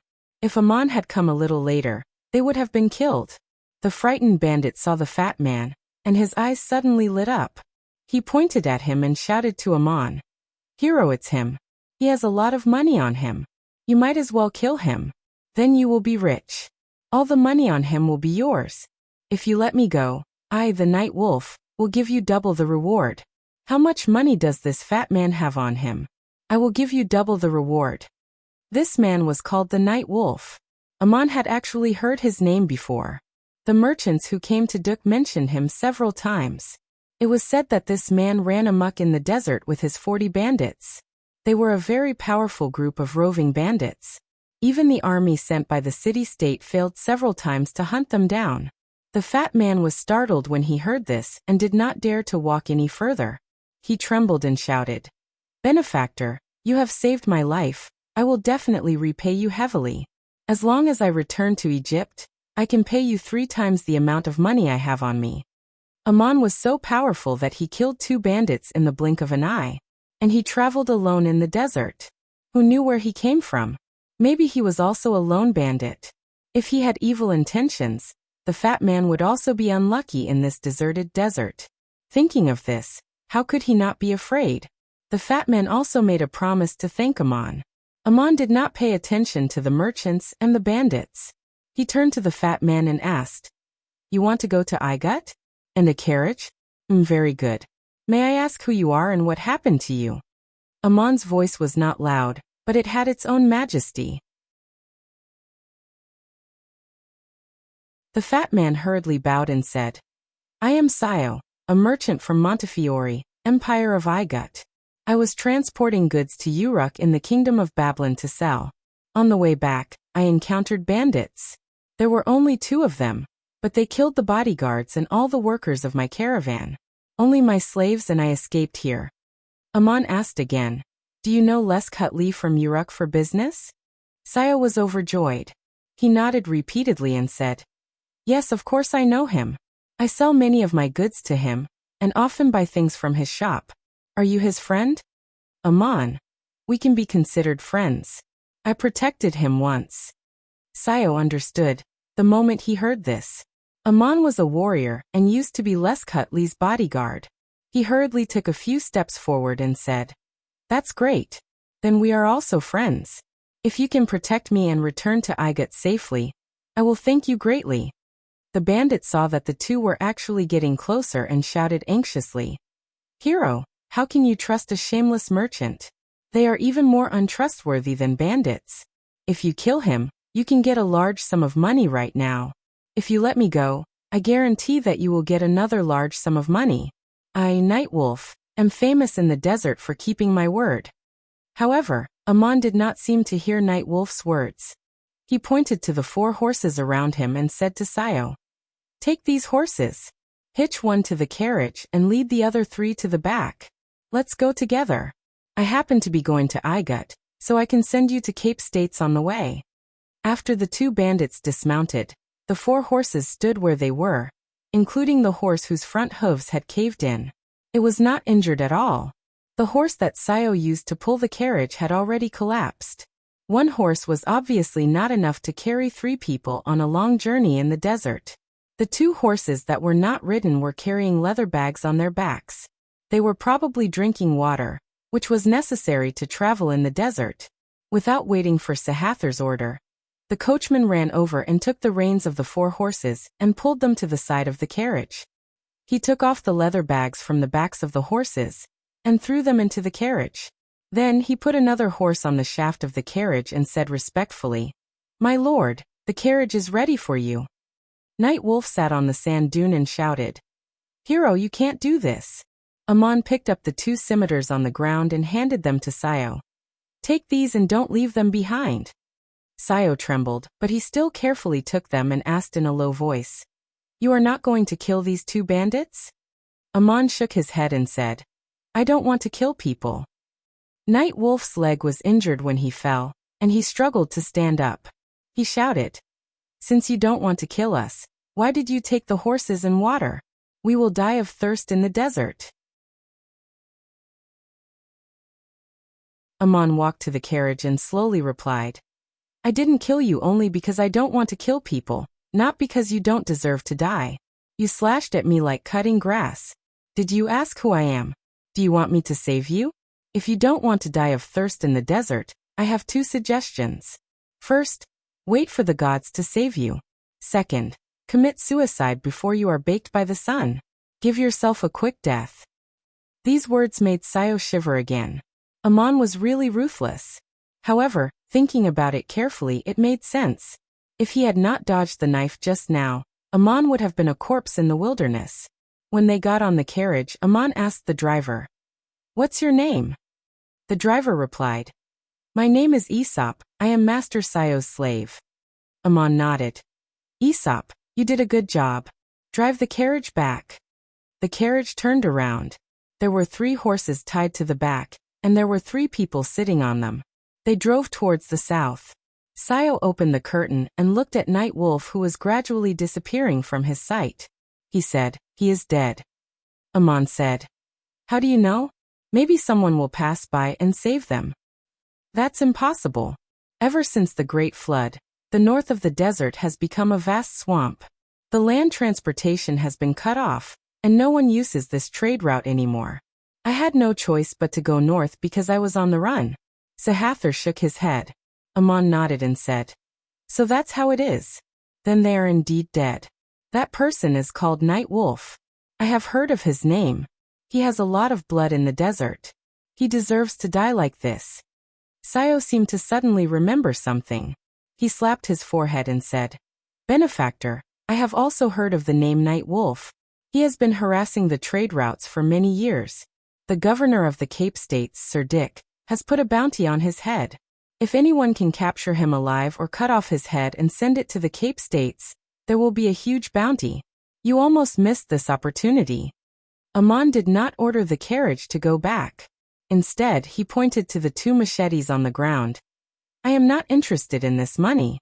If you want it, the machetes are under your feet. Go cut off his head and bring it back to the city. The bounty is yours." Sayo trembled again. "I don't have the guts. If you don't want the bounty, then don't take it.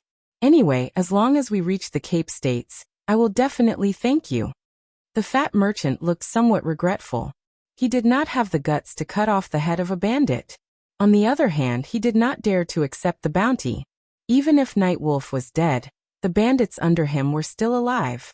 If they knew that it was Sayo who killed Night Wolf, would they still be able to use this trade route in the future? The carriage continued to move forward. Sayo asked again, "Benefactor, I still don't know where you are from and what is your name?"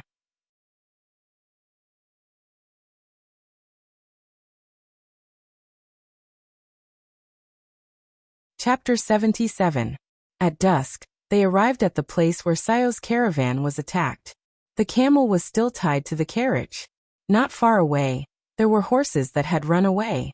More than 10 bodies were lying on the sand dunes, including several armed bodyguards. Night Wolf had killed so many people with just the 2 of them. They were indeed ferocious.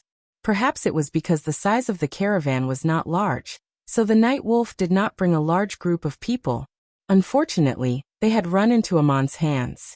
Amon ordered Aesop to stop the carriage and sighed. "What an unfortunate encounter.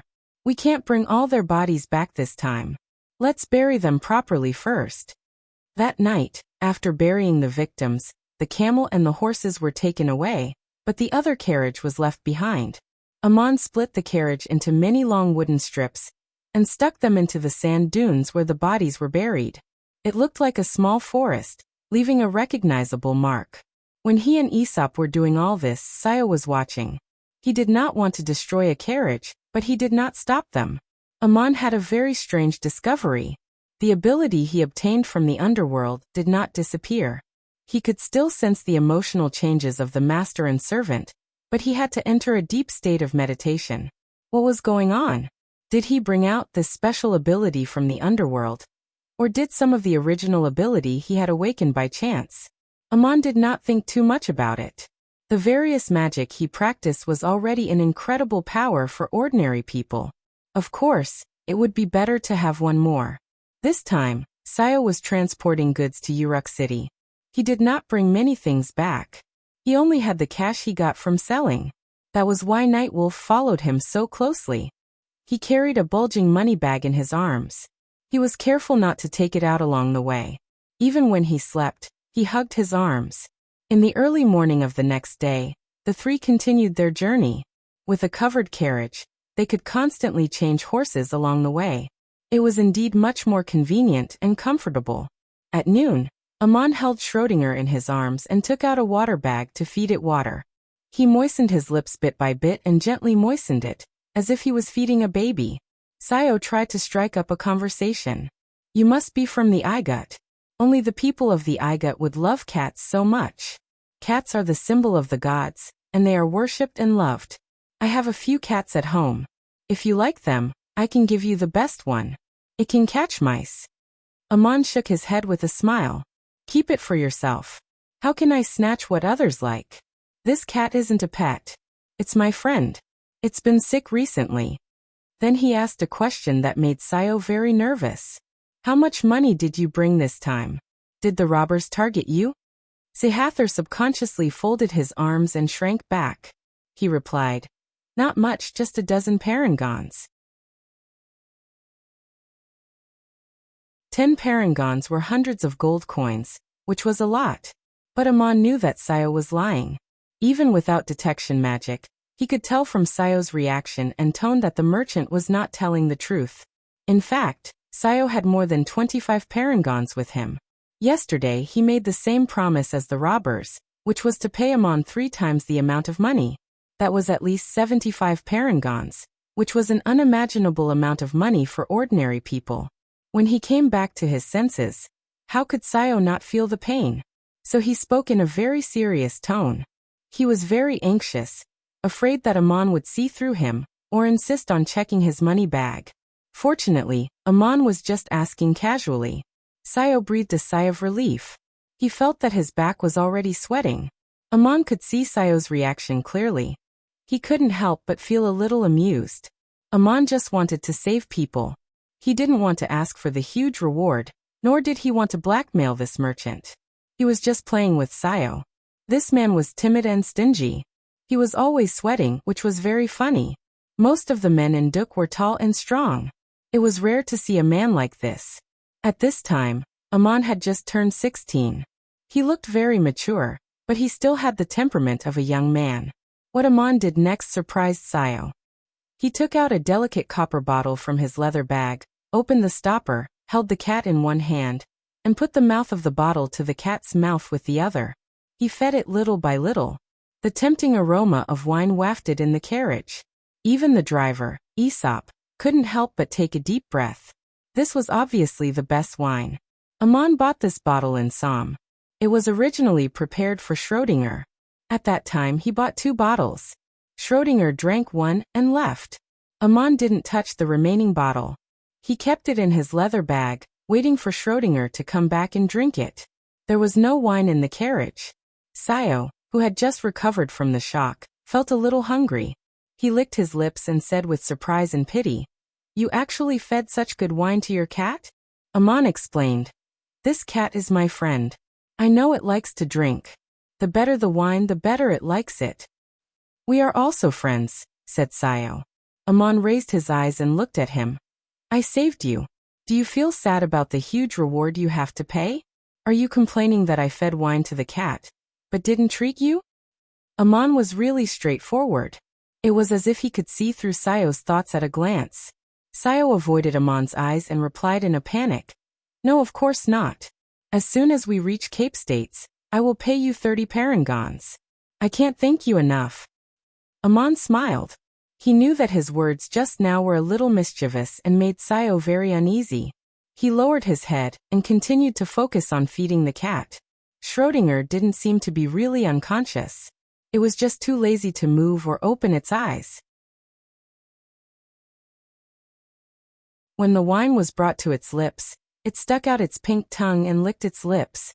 It seemed to be enjoying the wine very much. It drank half a bottle of wine in a row before it let out a slight burp and snuggled its head in Amon's arms. It seemed to be asleep. It was the first time in 2 days that Amon saw the cat move. It seemed that it was recovering. He couldn't help but feel relieved. He put the remaining half bottle of wine back into his bag and left it for Schrödinger to drink tomorrow. Since Schrödinger could drink, he could feed it some meat soup at night. At dusk, Amon ordered the carriage to stop for a rest. He got out of the carriage and placed a pot in the sand dunes to make a pot of fragrant meat soup. After letting it cool, he brought the cat over and fed it a little. Schrödinger didn't eat as much as before, but it still closed its eyes and drank half a pot of meat soup before falling asleep again. This time, Amon wasn't stingy. He made a pot full of thick meat soup and invited Sayo and the driver, Aesop, to eat it together. Aesop was a slave and couldn't sit and eat with them. After Amon and Sayo finished eating, he thanked them profusely. The meat soup made by Amon was much more delicious than the dry food brought by the caravan. Sayo ate it with relish and praised it. It might not be as good as the food in the city, but where else could it be better in the desert? It was already dark after the meal. The starry sky above the desert was exceptionally beautiful and bright. Amon found a flat sand dune, sat down quietly and began to meditate. He had experienced so many things these days. Even if he had a trip to the underworld, he hadn't stopped meditating on the basics of magic for a single day. In the early hours of the morning, when the sky was just beginning to brighten, they continued their journey. Sayo looked at Ammonius curiously and asked cautiously, "My benefactor, are you a mage?" Amon asked calmly, "Why do you ask?"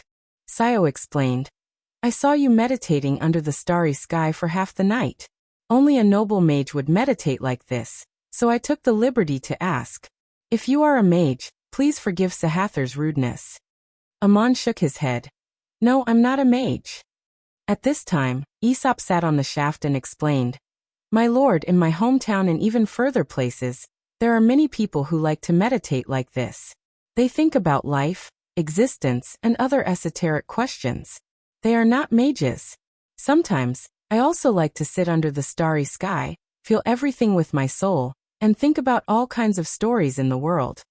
His words helped Amon out of the awkward situation. There was no need for further explanation. Needless to say, they met other caravans along the way. After a few days of trekking, The sand dunes gradually disappeared into the Gobi Desert. Shrubs and weeds grew in the Gobi Desert. Finally, they arrived at the border of the Empire of Igut, the Cape States. Aman wanted to take out the customs clearance document, but unexpectedly, entering the Igut was smoother than expected.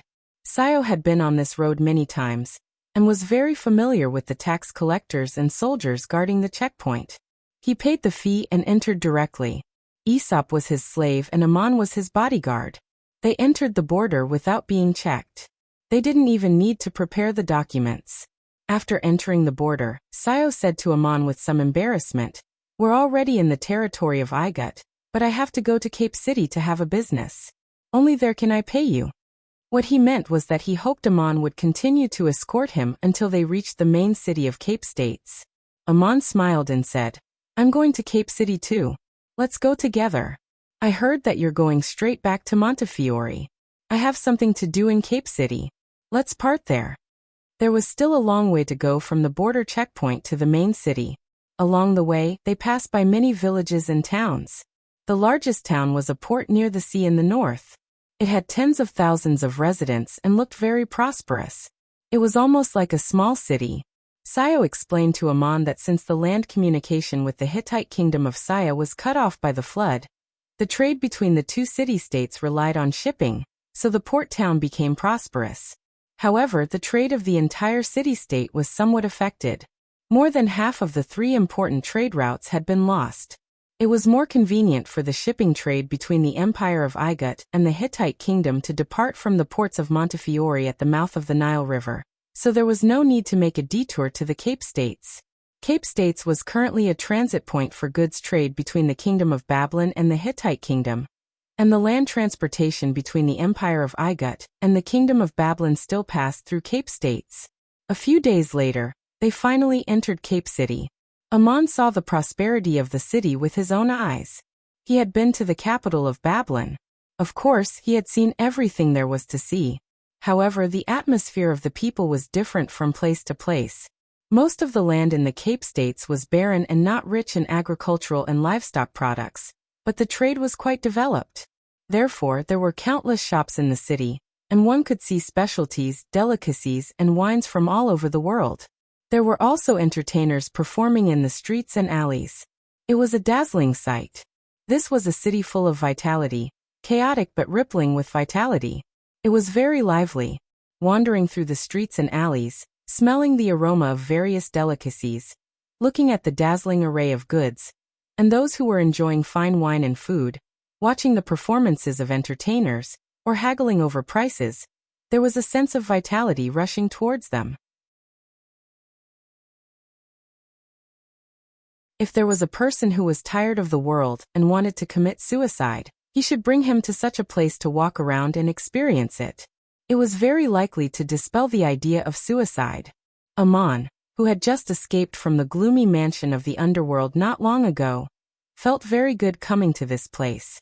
He had a tough temperament, but for a teenager, the things he had experienced were a little too heavy. He needed to relax in such a place. It was the age where he should be lively and cheerful. Sayo gave face to his savior.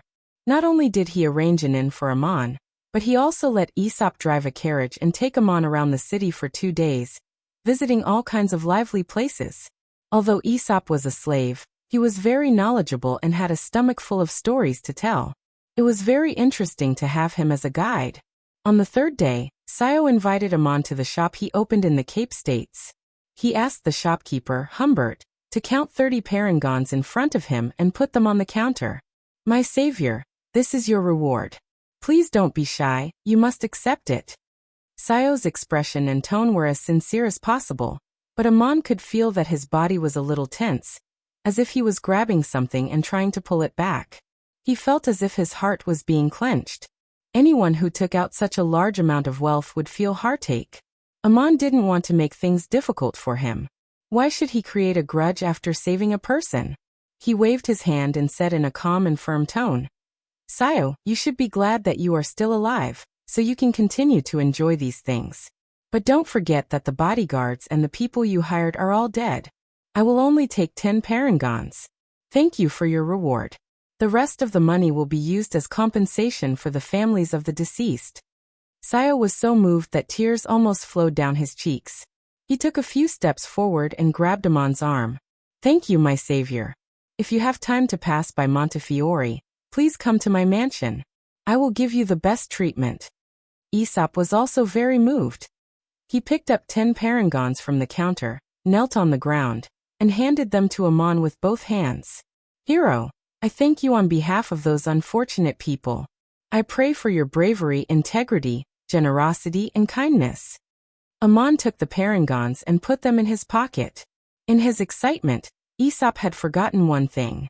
The law of the Empire of Igut also stated that slaves were not allowed to touch parangons. Every time they violated the law, one of their fingers would be cut off. However, Aesop had picked up 10 parangons at the same time. Without anyone noticing, the shopkeeper, Humbert, suddenly shouted, Master Sayo, Aesop has touched 10 parangons. This is a serious violation of the imperial law. He has used his sharp tongue to say and do things that are out of bounds. This is intolerable. No one would have thought that such a thing would happen in such a touching scene. Humbert's voice was so loud that everyone in the shop heard him. Aesop's face turned pale in an instant, but he bit his lips and said nothing. Amon was shocked. Looking at the slave, he suddenly remembered the scene when he was interrogated by Priest Shog in the town of Duk. Sayo was obviously angry. He was very dissatisfied that Schubert had shouted out Aesop's mistake. Why didn't you just pretend you didn't see it? Aesop was a very capable slave.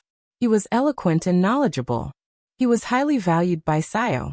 Had it not been for Aesop's quick reflexes, Sayo would have been dead by now. But under the watchful eyes of everyone, Humbert had spoken out loud. Sayo could not openly violate the imperial law. Amon glanced at Humbert. He saw that when the shopkeeper looked at Aesop, there was anger and hatred in his heart, as well as gloating. Why was that? It was not hard to understand. Just like how Shog wanted to punish the innocent Amon, it was out of deep jealousy and hatred. Sayo had suffered a great loss this time. Although it was all his master's money, it was also the losses of the shops in the Cape States. The 30 parangons just now were taken from the accounts of the shops here. As a slave, Aesop had become more and more important to his master in recent years. His status was even higher than that of the shopkeeper. Humbert had long disliked him, and Aesop had even mocked him several times. This time, Aesop had saved his master. Wouldn't he be even more restless in the future? Humbert had caught him at one of his mistakes. Of course he would punish him. Sayo did not know what to do in front of the shopkeeper. He looked at Amon with pleading eyes. Benefactor, what do you think of this slave? He obviously did not want to cut off Aesop's fingers. Otherwise he would not have asked. Slaves were also his wealth. Crippling a slave, especially the most capable one, was a loss. He could not bear to do it. Amon knew that he was not as eloquent as Aristotle, and the situation was completely different. He asked Aesop kindly, If I want to keep your fingers, what reason do I need? He wanted to hear how the slave would defend himself. If that did not work, he would buy the slave on the spot with a large sum of money. Aesop knelt on the ground and looked up. He tried to keep his voice calm and not trembling. Master Sayo, hero, it is true that the imperial law states that slaves cannot touch parangons, but there is another law. Slaves are the property of their masters. As long as there is no dispute with others, the master can decide how and when to deal with them. Sahathar nodded and said, Yes, I am. But I cannot violate the laws of the empire. Everyone saw that you touched the god stone. Amon asked, What reason do you need to keep your fingers? Can you tell me a legitimate reason? You're tuning in to the Li Mei's Wuxia Whispers YouTube channel. We're so grateful for your support, and don't forget to subscribe to join us on this incredible journey through captivating stories.